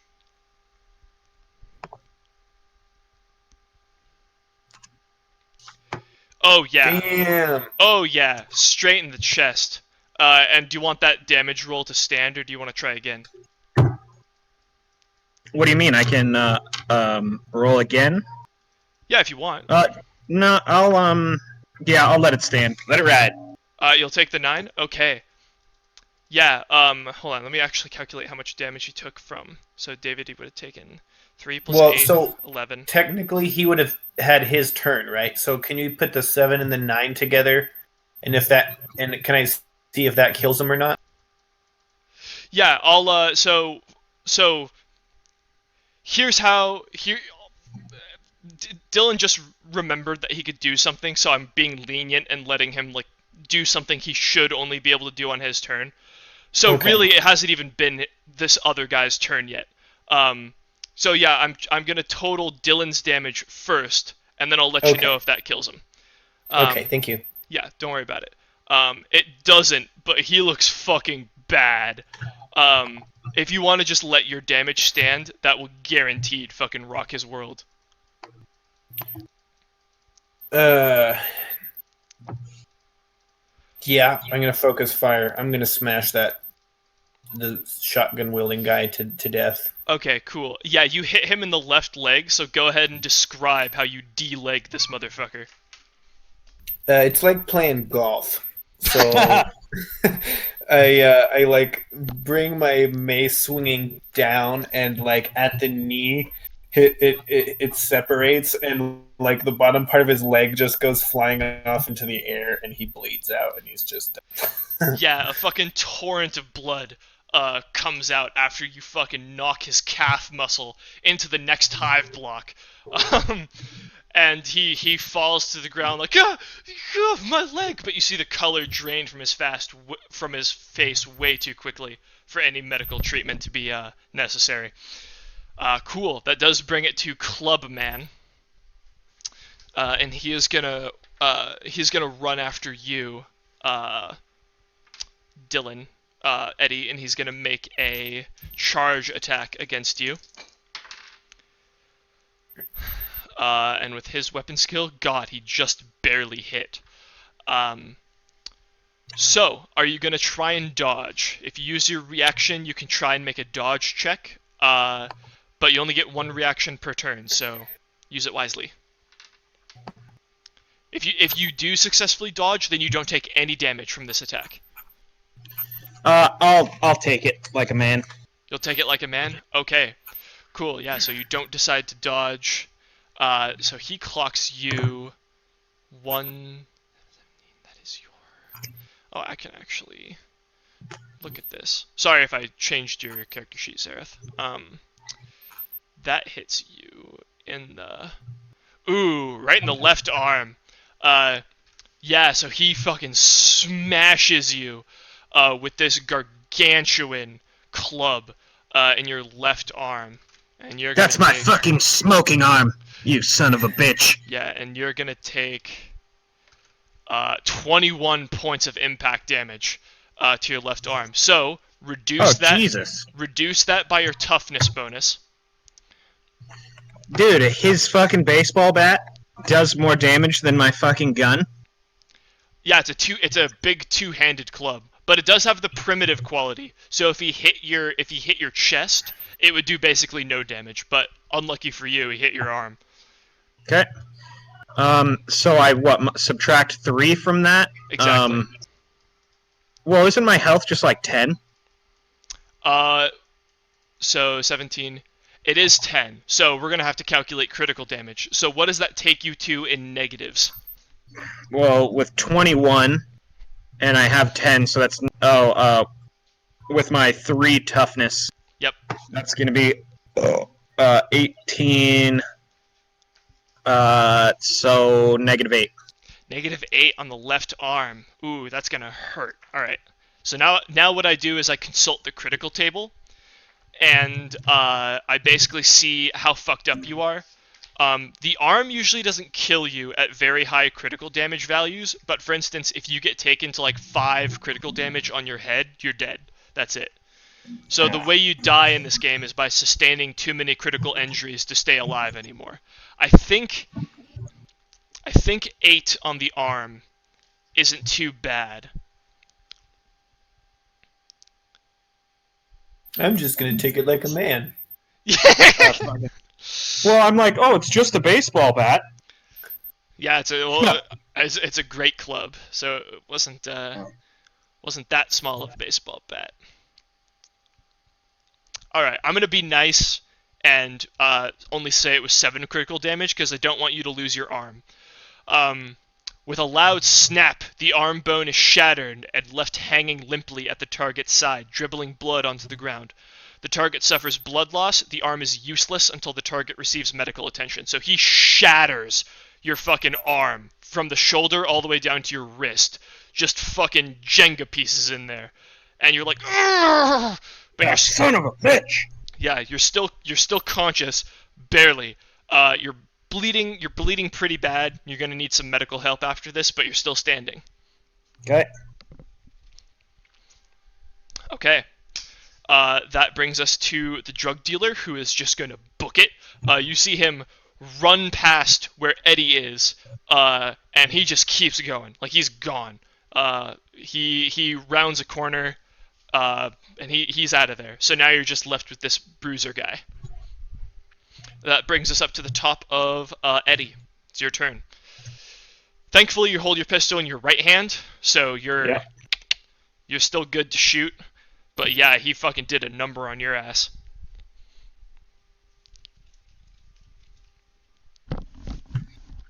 All right, well, that's my turn. Well, that's not even my turn. It's your turn, right now. Oh, it's my turn. Yeah. Fuck this guy. Yeah. Oh, I do need you to make a toughness check, +0, because you are bleeding. Okay, you just made it. Okay, so you're fine. You're not taking any fatigue from bleeding out. All right, this guy's point blank. He is, yes. But he is engaged with you in melee, which would give you a penalty. But since you're using a pistol, you're just going to make this attack at a +0, straight up. All right. Yeah. Point blank is if they're just outside of melee range. If they're in melee range, then they're considered in melee with you. But pistols... And you hit his ass! Yeah, nice. 8 impact damage, you hit him... You hit him in his left arm, too. So you're just like, ow, you fuck! And you blast him in his left shoulder, and he's like, fuck! Ah! He doesn't look so good. What is it like if I assume it's the same if I leave his,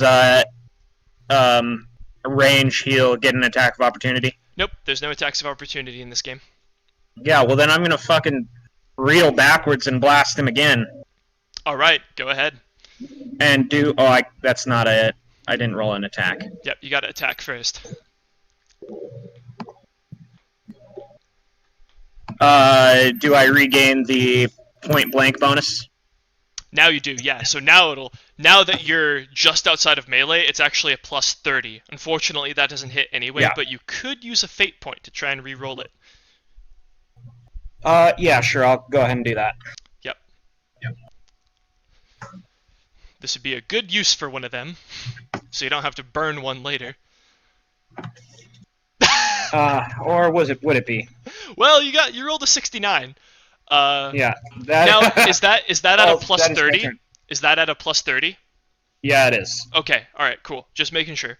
Oh no, it should be at a +40 because it's a standard attack, so it gets a +10. So that does hit. Your target should be 77. I'm sorry, that's my bad. So I should have been adding 40? Yeah, so that actually does hit. The first one Alright. wouldn't have hit anyway, but the second one definitely hits. So yeah, go ahead and roll your damage again. Blast his ass.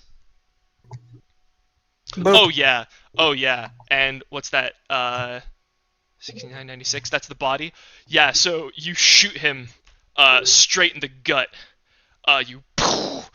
Go ahead and describe how he dies in agony as you fucking blast his internal organs out the backside of his body. Yeah, I basically shoot him through his gut and out his asshole. I have no quips, as I'm fucking hurting really bad. Yeah, you fucking angle it down and just... You think about saying in your head, blow it out your ass, but, it doesn't sound right given the circumstance. Anyway, yeah, he crumples to the ground dead. You hear the footsteps of the other guy kind of fading into the distance. You could try and pursue if you want to, but you're pretty fucked up. I'm gonna fleece these guys. I definitely want that shotgun.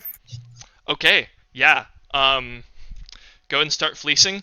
Eddie, you are bleeding out. You need medical care, like, now. So you could try to administer it yourself, or you could try to get Zareth to help you. But this is the kind of bleeding that isn't going to stop on its own. You need help. Oh, okay. Well, I'd be willing to help. Should I roll a Medicaid? Yeah, that would be the thing you need. Wow. Sweet. No, that's bad. That's good, right? Nope. No, I'm just kidding. Nope. That's 10 degrees of failure. Oh God. So you're just like, Well, it's been fun, guys.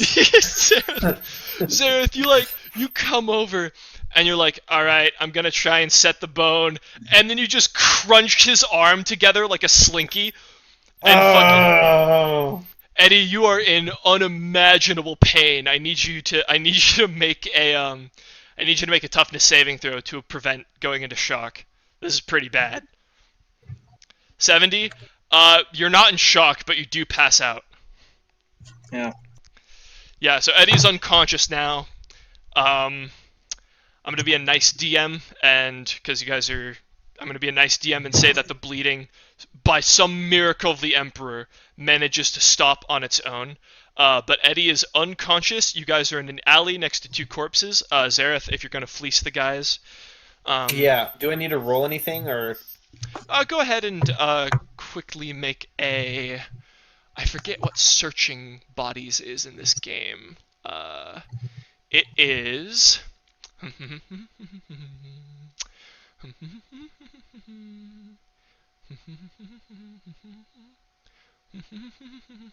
Oh, they actually use scrutiny in this game. So yeah, go ahead and give me a scrutiny check.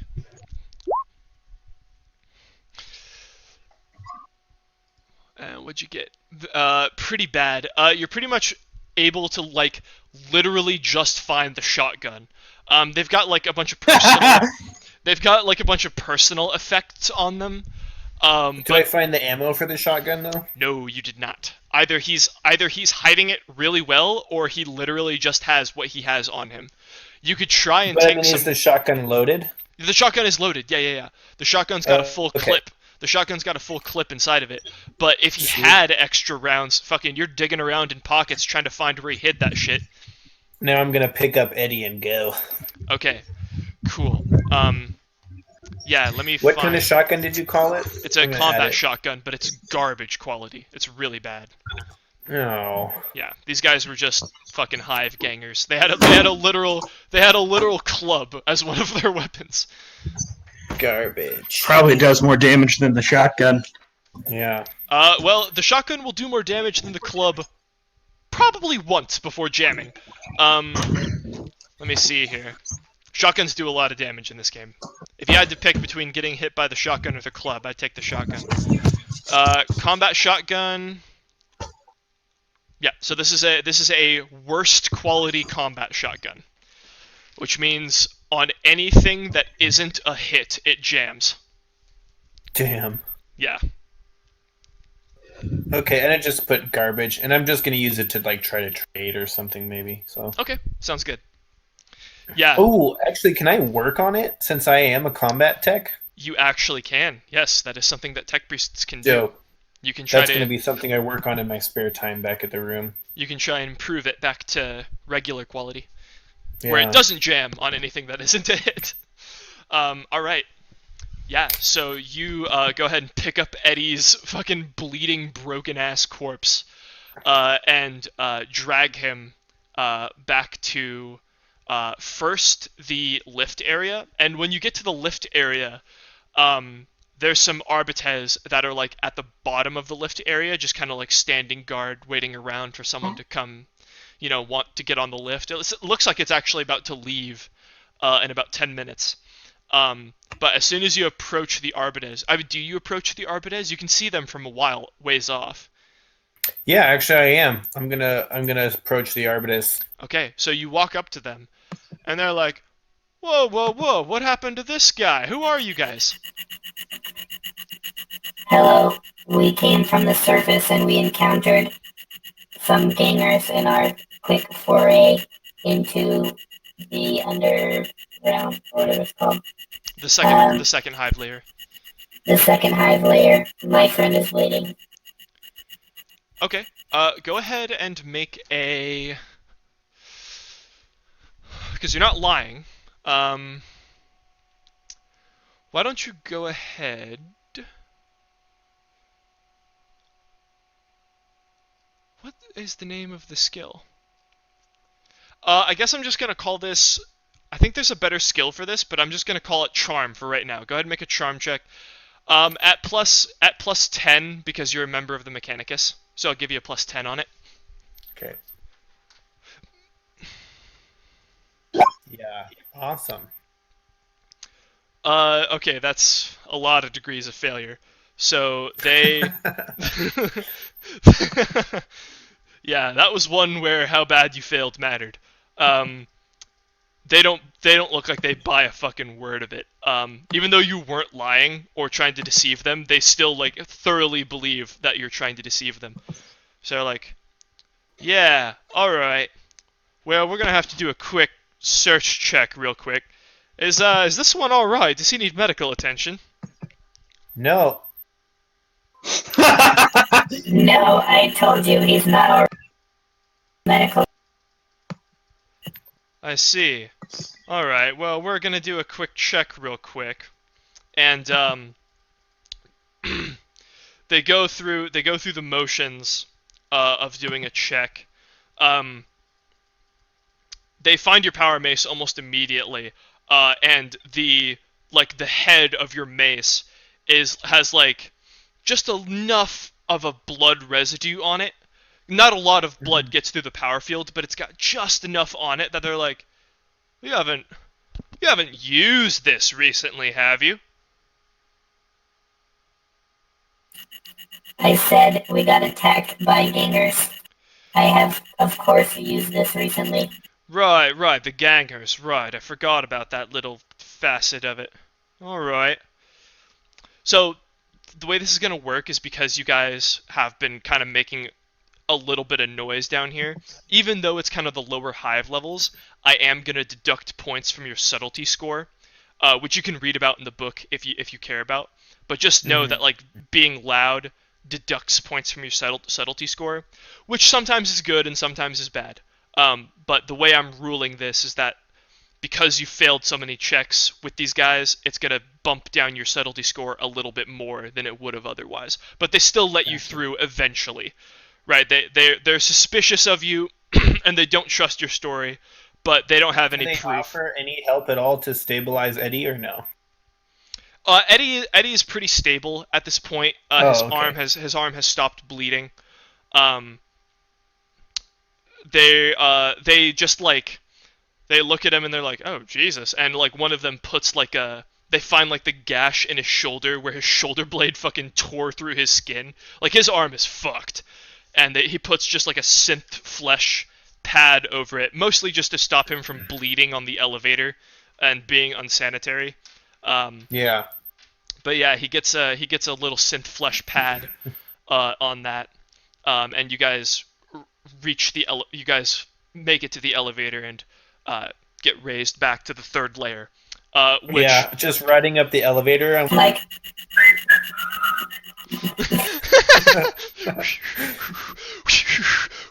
yeah, it's like really weird sounding whistling. Yeah, like nothing to see here, folks. People are kind of like looking at the tech priest carrying a fucking human body, and they're just like, "Oh, those biologist freaks, strange ones, that lot." You hear like little murmurings of like, "Oh, fucking Adeptus Mechanicus weirdos." Anyway, you make it to the top, relatively unscathed, and you're able to make it back to your apartment in a reasonable amount of time. And you kind of lay Eddie out on a cot, and Adam comes down after a little bit, being like, "Oh, I actually do have another lead for you." "Oh Jesus, Emperor, what? What happened to him?" And by this point, Eddie, you have like kind of come to semi-consciousness a little bit. I told the Inquisitor I hoped he would be more durable than my partner, What? but this is what he gave me. By the Emperor's eyes, what is going on? Are you all right, Eddie? Can you hear me? Santiago, is that you? Oh, by the throne. Here, one moment. And he rushes up to his room, and he comes back with a Medicaid kit, and he begins expertly tending to your wounds. Seems like he's a pretty talented suture. Your arm is pretty fucked, though. I'm gonna say you're gonna have to be, if you want it to fully recover, you're gonna have to be laid up for a little while. But yeah, your arm is tended to. He sets every little chipped bone in your arm, which is excruciating and takes hours, by the way. Because you've got like 8 different fractures in your arm, and he has to set every single one. And then he finally gets it all perfect, and he's like, "God, it's like after the break, somebody took it and just like jiggled it around a little bit." You wouldn't know anything about that, would you, Zareth? So during this whole time, I would be like to be fucking around with that shotgun. Can I go ahead and roll like a tech thing on it? Sure. Go ahead and Zareth give me. and Zareth probably like doesn't even like. He's just like, no, I looked at the wound, but I wasn't able to do anything. He kind of narrows his eyes at you and he's like, quite. Anyway, yeah, so go ahead and give me a preliminary check, tech use check, just to see how long this is going to take you, and then I'll have you make a number of other tech use checks just to kind of... It's something that's So going to I take a take little while. A 10 modifier to that, plus Plus the additional 20 from your utility mechadendrite. for my mecha dendrite, it says granting a 10 bonus to all tech use tests. Oh, right, they nerfed it from first edition. Yeah, okay, cool. So yeah, so I got the 10. Gone are the days of being able to get 150% on your tech use skill as a tech priest. Oh! Yeah, dude, honestly, with 5 degrees of success, I'm gonna go ahead and say that by the end of the day, you've got it cleaned up perfectly. And there's a lot wrong with it. I mean, this is a worst quality shotgun. But you use your utility mechadendrite and you like stick it down the barrel, and the barrel is just caked with like, this thing hasn't been cleaned in at least 50 years. And the barrel is just caked with like soot and carbon and garbage, and like you pull out a human fingernail and you wonder how the fuck that even got in there. Yeah, you scrub the barrel clean. The barrel's actually in pretty good condition once it's cleaned. It's a smooth bore shotgun, so there's no rifling to worry about recarving. Oh, okay. Yeah, most shotguns are smooth bore anyway. But you kind of look down the barrel, that looks good, so you move on to the mechanism, which is just trashed. But you're able to actually like carve all the little like ridges that have kind of been from the metal getting pushed out of the way. You're able to carve off all the little ridges and carve off the dust and the rust within a couple of hours. You've got this thing back to normal quality. So this is now a regular quality combat shotgun. Sick. And in fact, you know what? I'll call it a good quality combat shotgun with 5 degrees of success. Fuck yeah. That means it gets Good. the reliable trait. So special, reliable. Yeah, which means it pretty And- much only jams on 100. Damn. Or I think it's like 95 to 100, but it's really hard to jam this motherfucker. Sweet. And so I just put that in gear, and I guess you can fill up the macro later or Oh something. yeah, if you I'll get it all taken care of. Sweet. Yeah. I need to take a little intermission real quick because I have jury duty tomorrow and I have to give them a call. Okay. So, picking up where we left off, Adam grumbling under his breath as he stitches the remains of Eddie's arm back together. Zareth, as the day kind of closes out, you manage to finish the shotgun in its entirety. Although Job.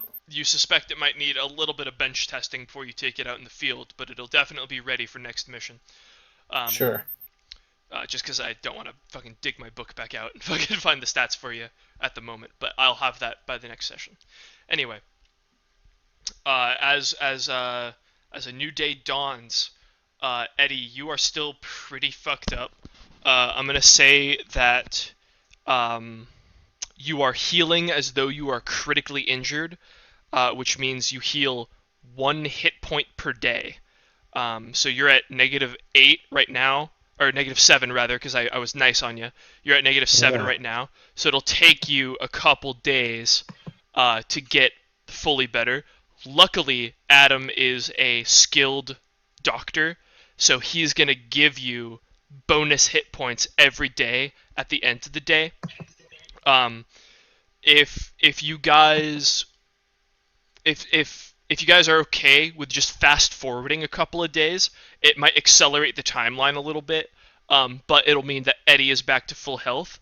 Otherwise, we can just fast forward until Eddie can walk, and then Eddie will be at like not. Yeah, isn't this gala in like a week? It's in 2 weeks. Yeah, and it would take me 2 weeks to get back to full health. Not with Adam treating you. With Adam treating you, it might take like 5 days.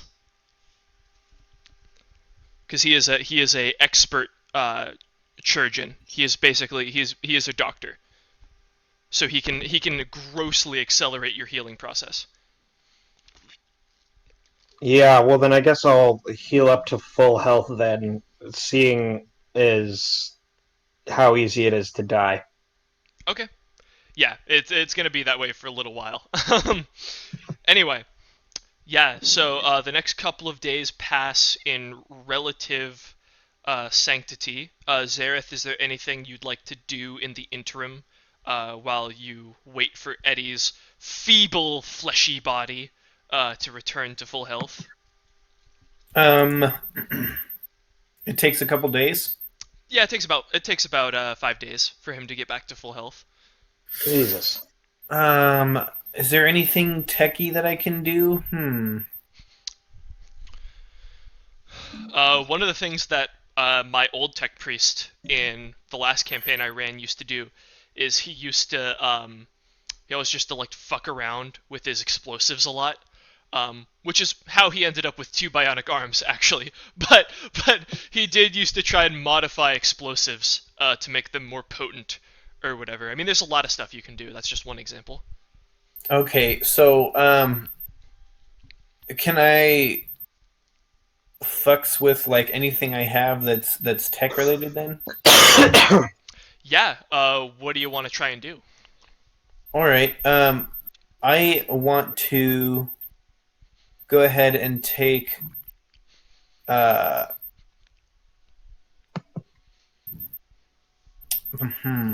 So I have a monotask servo skull. Yep. Would I be able to attach like my las pistol to it? Absolutely. That's totally something you could do. Okay, and now if I did that, is that something that it could use on its own, or would I have to use action to like tell it to do that? It would be able to use it on its own. I would treat it like a familiar in D&D where it has like its own initiative value. Okay. But it'll have like a hit point. Got you. So that's an idea. You know what? Actually, if I have 5 whole days, do I have any money? Yeah, you have like spending money. You don't have enough money to have what's considered a wealth factor, which improves your like ability to get weapons and stuff. But you have like spending money. Like you have like Okay. about So I don't have enough $5,000 money worth. to go and look for like cybernetic augments, though. Actually, this is something that we could do since Eddie is sleeping. Yeah. You could go out on your own and just give me a couple of rolls to see if you can find some cybernetics. So for locating items, I have to look up the rules on this real quick, but it shouldn't take that long. Sure. Basically, the way you find stuff in this game is you like roll an inquiry check for it, and then if you find it, then if you pass, then you get it, and if you don't, then you don't. So you want to try and find some cybernetics? Yeah. Right. Oh, good. I'm at the correct section of the book. Blood and gore. Yeah, that's nice. Maximal spray. Yeah. That's great. Show me how to get stuff. I want to get stuff. Weapon modifications, protective gear. Gear. Excessive drug use and addiction. You know this game is dark when it has an entire page dedicated to all the shit that happens when you get addicted to spook.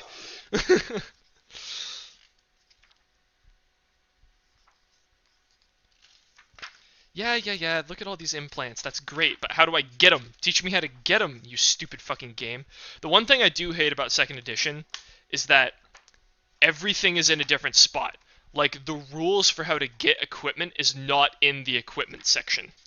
Yeah, it is a little bit tough to find things. I did try reading through this a little bit earlier. Yeah, that's the only complaint I've ever had about this system, is that fucking the book is a fucking mess in terms of finding rules. Because I think actually acquiring... Yeah, here it is.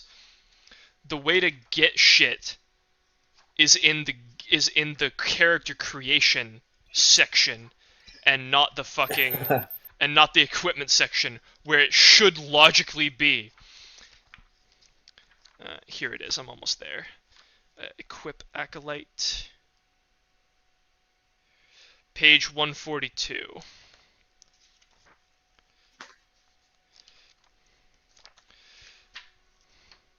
Good God. Okay, there it is. Jesus Christ. Alright. So, requisition time. You make influence.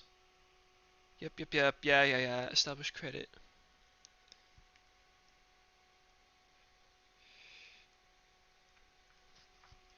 The requisition test. To acquire an item or service, the character must make a requisition test. To do so, the character makes a test and compares the result to his influence characteristic. The test is modified by the availability of the item being acquired and the status of the item being acquired. Okay, so because you're a tech priest, you get a plus 20 to all requisition checks that involve cybernetics.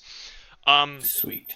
So, go ahead and give me a roll, and so this is with your influence ability, and I'm gonna say that because you're on a hive world with a lot of people, you're gonna get an additional plus 10 to try and find some cybernetics. Okay. And then we'll see what you find based off of the roll. Fuck. 70? You know what? I'm gonna use a fate point. I would like to reroll. Yeah, it's getting close to the end of the session, so you might as well burn them.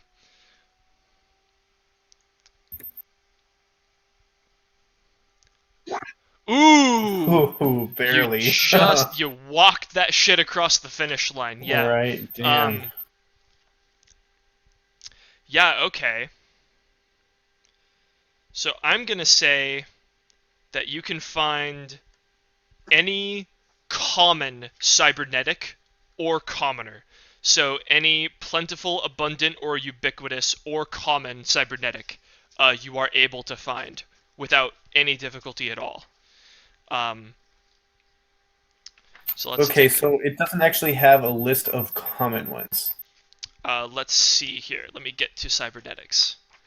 So this page 183, and it has scarce, rare, very rare, unique. Okay, cool. So what that's going to mean is that some of these are going to be slightly lower quality than what you might be used to, but you can use some more time to like kind of spiff them up a little bit. Sure. And so I'm going to say I do have something from the Mechanicum, which Forge World. Where is it? Oh wait, no, it's the. It'd be your Adeptus Mechanicus background, I think, is what you're looking for. Yeah. Adeptus Ministorum. So replace the weak flesh, and Adeptus Mechanicus character counts the availability of all cybernetics as 2 levels more available. Yep, that was the plus 20 I gave average. you. Yeah, that was the plus 20 I gave you. I just translated that into a different thing. But getting a plus 20 is pretty much the same as getting the two levels of rarity. I see. Is there also... I thought there was something about that made it so that all implants you get are 1 level higher as well. Is that incorrect? I did not see that, no. Okay, that might have been first edition I'm thinking about, sorry. But yeah, so just for the purposes of this, I'll go ahead and say that you're able to find a poor craftsmanship bionic arm that you could spiff up a little bit. You're able to find a poor craftsmanship bionic leg, and you're able to find a garbage quality auger array. Implemented device duplicates effective sensor systems that go beyond normal human systems.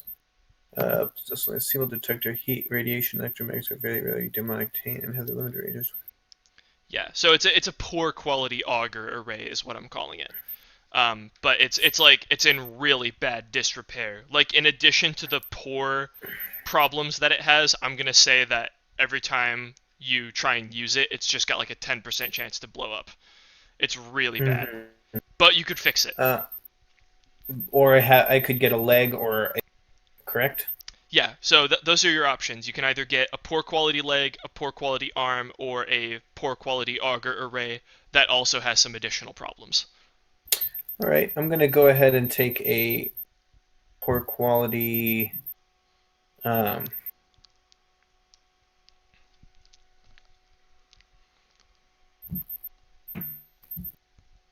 it looks like there's actually no bonus at all to having a poor quality arm.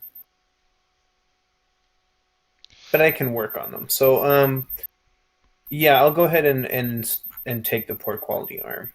Okay, cool. And then during those 5 days, I'll continue to tinker with that. Okay, cool. Give me a tech use check. So you go down to like the kind of the other sections of the hive layer you're on, and you find a guy who does sell cybernetic implants for like kind of the arbiter workers, and he's able to cut you a deal on a really like a pretty bad arm. Gotcha. But he's willing to part with it for the price you're asking. Sweet. So it's just flat tech use, right? Yep, just give me a flat tech use. Wow. Wow. Jesus Christ. Yeah, this arm is pretty fucked up. You estimate that it's going to take a lot longer than 5 days to fix this thing. You can eventually fix it, but it's pretty fucking bad. You've never seen one in this bad a disrepair. Then I'll just start the slow, long process and kill time that way. Cool. All right, cool. So go ahead and give me one more tech use check just for like this week of working on it. This is going to be a multi-week project.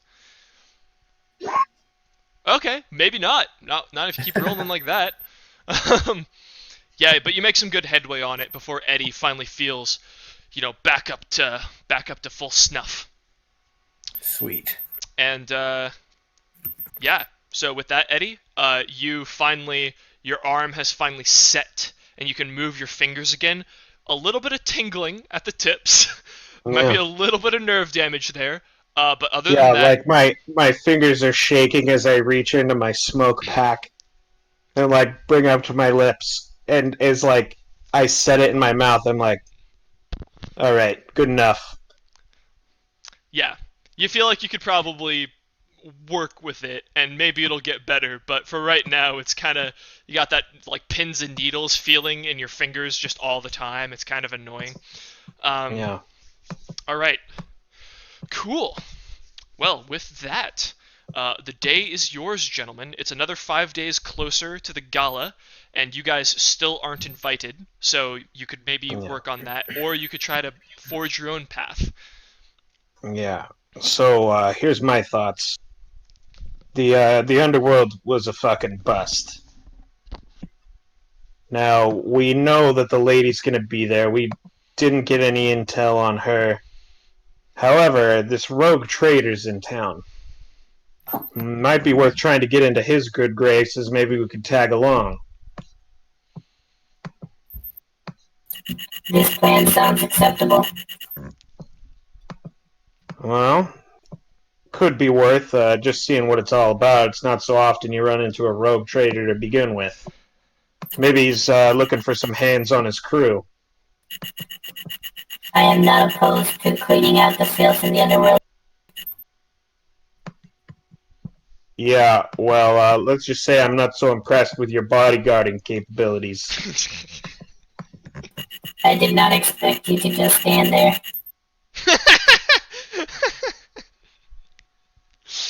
Oh, shit. I will reset bodyguard mode to extra virgin level. Extra virgin. Oh, shit. Yeah, that's pretty good. Yeah, so you guys want to try and pursue some leads about the rogue trader? Yeah. Or do you want to head back? Because you guys didn't go to the underhive. You just went to like the next hive layer down. The underhive is like way down, like way below where you guys were. You Yeah, guys were so we just should in just this- go somewhere even more dangerous than the last one. Yeah, what could go It wrong? even sounds like a good idea. I can't wait have to a take all shotgun your now. limbs. Let's find this rogue trader. I think that sounds like a good idea. Okay. Yeah. So go ahead and make an inquiry check with like +50 because everybody knows the rogue trader is on planet. Okay. So we'll just Oh my god. okay. Well, that's still 2 degrees of success. That's not bad. No, Yeah. I rolled a 91. He rolled fine. Oh Jesus. Yeah. Somehow, David, despite the fact that every man, woman, and child on this entire planet knows that the rogue trader is on, you I can't talked find. to like the one guy who's Yeah, like who deaf and doesn't dumb. know, who has no idea. God, 4 degrees of failure on a +50.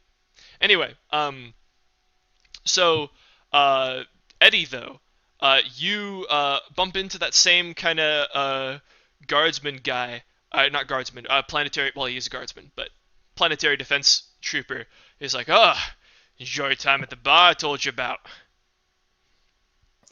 Yeah, it was a blast. You need anything else? Yeah, I've been hearing a lot of talk about this rogue trader. You know where he is? Oh yeah, mate. You should have seen when he made Planetfall. Fucking, I've never seen so many wet pussies in my life. Fucking lady types love him. He's handsome, and tall, and dark, and rich, and God, I wish I were him. Anyway, I hear he's staying somewhere on the 8th hive layer, up towards the top level. You might be able to get a pass for some coin or maybe a favor. But yeah, I hear he's staying at some hoity-toity inn up there. Yeah, the top level, huh? Yeah, I also hear he's got this beautiful vixen of a crewmate with him. Eyes like you wouldn't believe. Hmm. Yeah. I don't know. I'm reconsidering the Underhive. What do you think, R2D2?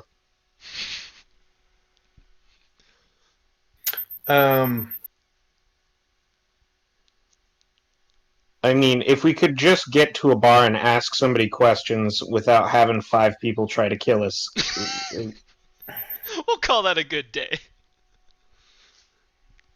Like, we literally haven't even been able to ask anyone anything.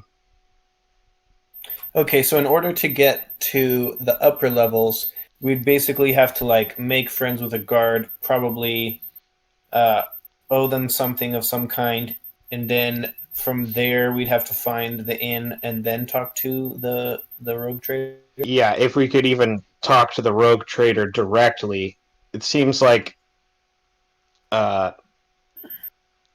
was thinking we could try and like get into his good graces with like maybe trying to join his crew, but I get the impression everybody and their grandmother would want to do that, Yeah. and we have no skills to set us apart. Yeah, rogue I don't know traders what we could. are not common. Yeah, they're not common. So I can't think of a viable way to get us into the graces of somebody so important. At least not with no intel. Actually, you hear from the doorway, I might be able to help with that. You see Adam's weaselly-ass face peek around the doorframe. Oh Jesus, have you just been listening in? Of course, I'm an informant. That's what I do. Feeling any better, Edward? How's the neuropathy treating you? It's all right. It should fade Thanks within... for the patch-up jog. Actually, you're a much better medic than this. No, I don't have my phone. I don't have all my insults. You mean a data slate? Pathetic. I take living beings apart. I only reassemble tech. Duly noted. Remind me not to get on your bad side. Christ. Anyway, yes, about the rogue traitor. Traitor, sorry, slip of the tongue. Hey, when you're in my line of work, it appears that he has a rather checkered history with the Imperial Navy. Apparently, some half-centuries back, he accidentally fired upon a naval cruise ship bound for a war-torn world. When this happened, he decided to cut and run rather than face the consequences. Anyone who was alive at the time has been dead for centuries at this point, but I recently found out through one of my sources that this is a credible crime on his record. If you could find some way to appeal to the Arbitus, you might even be able to bring him in for questioning. I'm sure it would go nowhere, but at least it might get you an audience. And I know for a fact that he has a ticket to the gala.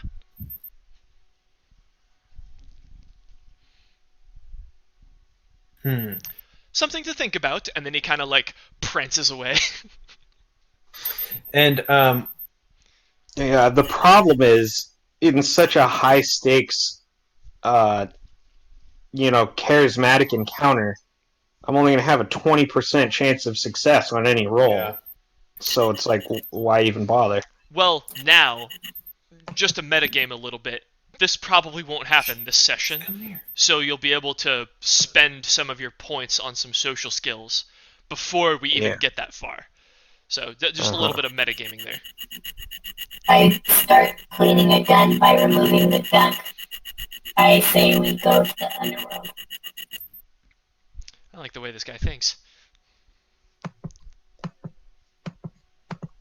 Yes, I'm inclined to agree. I say we just head all the way down. All right. Brilliant. Vinny, you're fine. Come here. So you guys are just gonna head straight to the Underhive. Yeah, straight down. All right, cool. So for the sake of brevity, you guys go down to the first hive layer. You guys take a couple of hours and you get down to the first hive layer. By the time you get there, it's about midday. And then after that, I need Dylan, go ahead and make a common lore. What is it? Underhive you have, or is it Yeah, I have Underworld. Underworld? Go ahead and make a common lore Underworld check. Come here. Vinny, come here. 43, 38. I'm gonna call that good enough. You're an experienced detective, so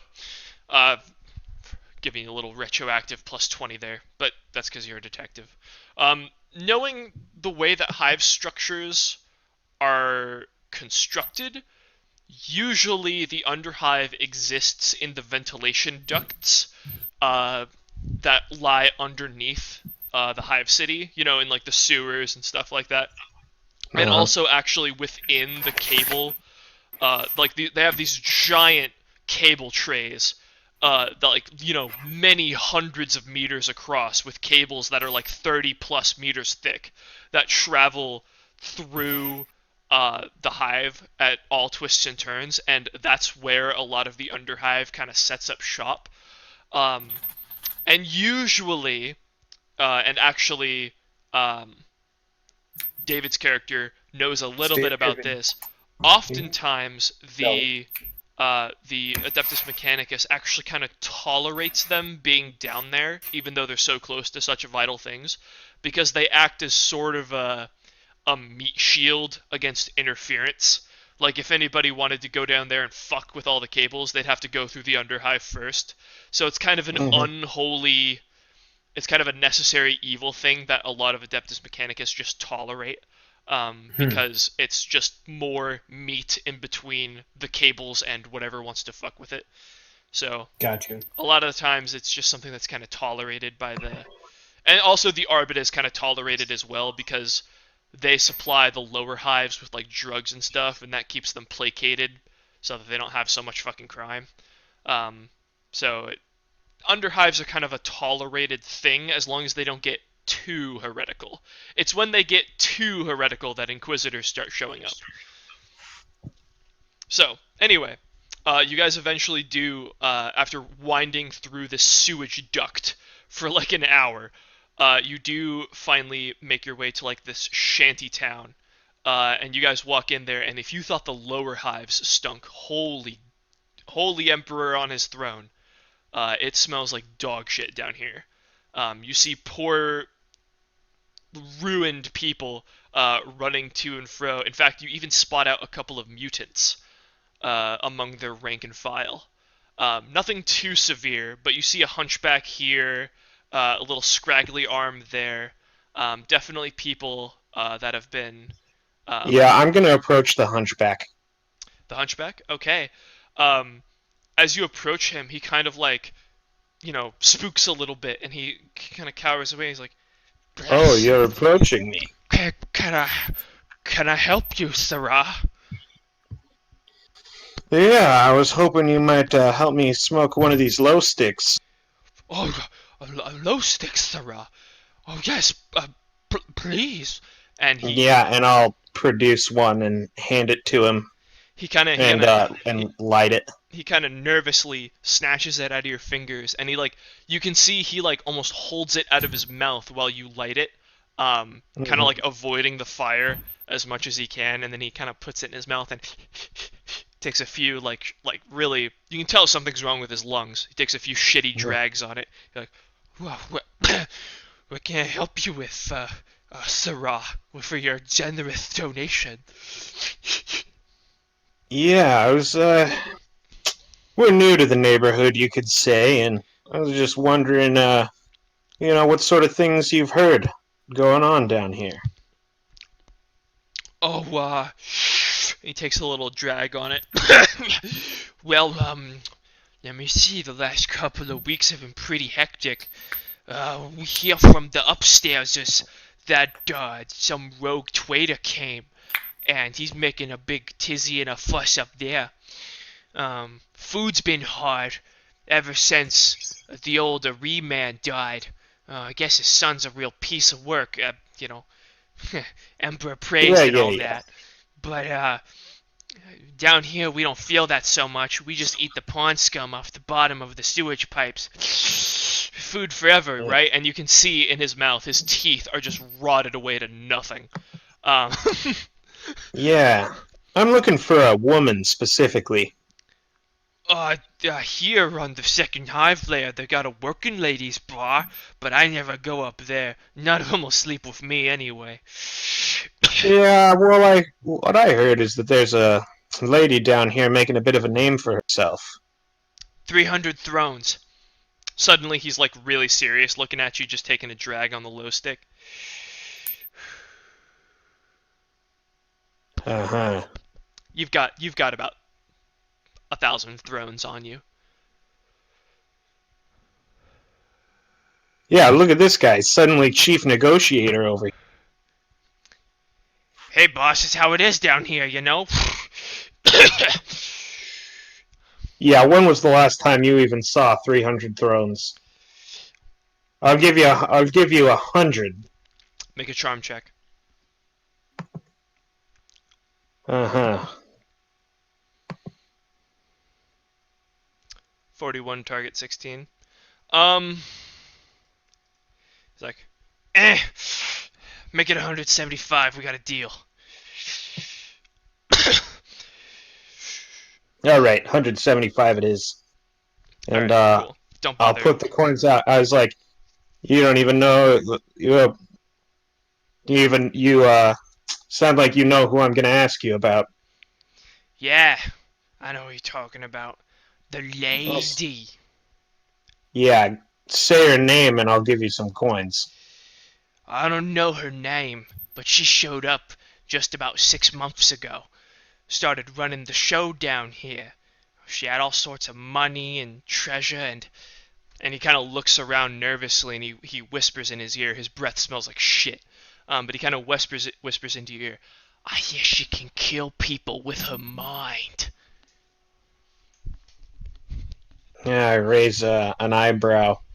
Yeah, and that sets off a bunch of alarm bells in your head. Yeah, absolutely. I know enough to know that that's pretty fucking out there. Psyker. Yeah, but I wouldn't I'll say put the that too coins in loud his- down here. I'll put the coins in his hand and I'll say, where does she work out of? Nobody knows. She just comes and goes, delivers goods, people, bodies. You know, real ghoster type. As far as someone who'd know about her, we might have to go deeper into the hive for that. This is just kind of the surface level. But a couple miles down that way, and he kind of gestures with his shitty shriveled arm. He kind of gestures down one of the maintenance tunnels. If you go down that way a couple of miles, you'll get to Shantytown, which is kind of our little capital down here. I'm sure somebody there would know. All right. You've been useful for a mutie.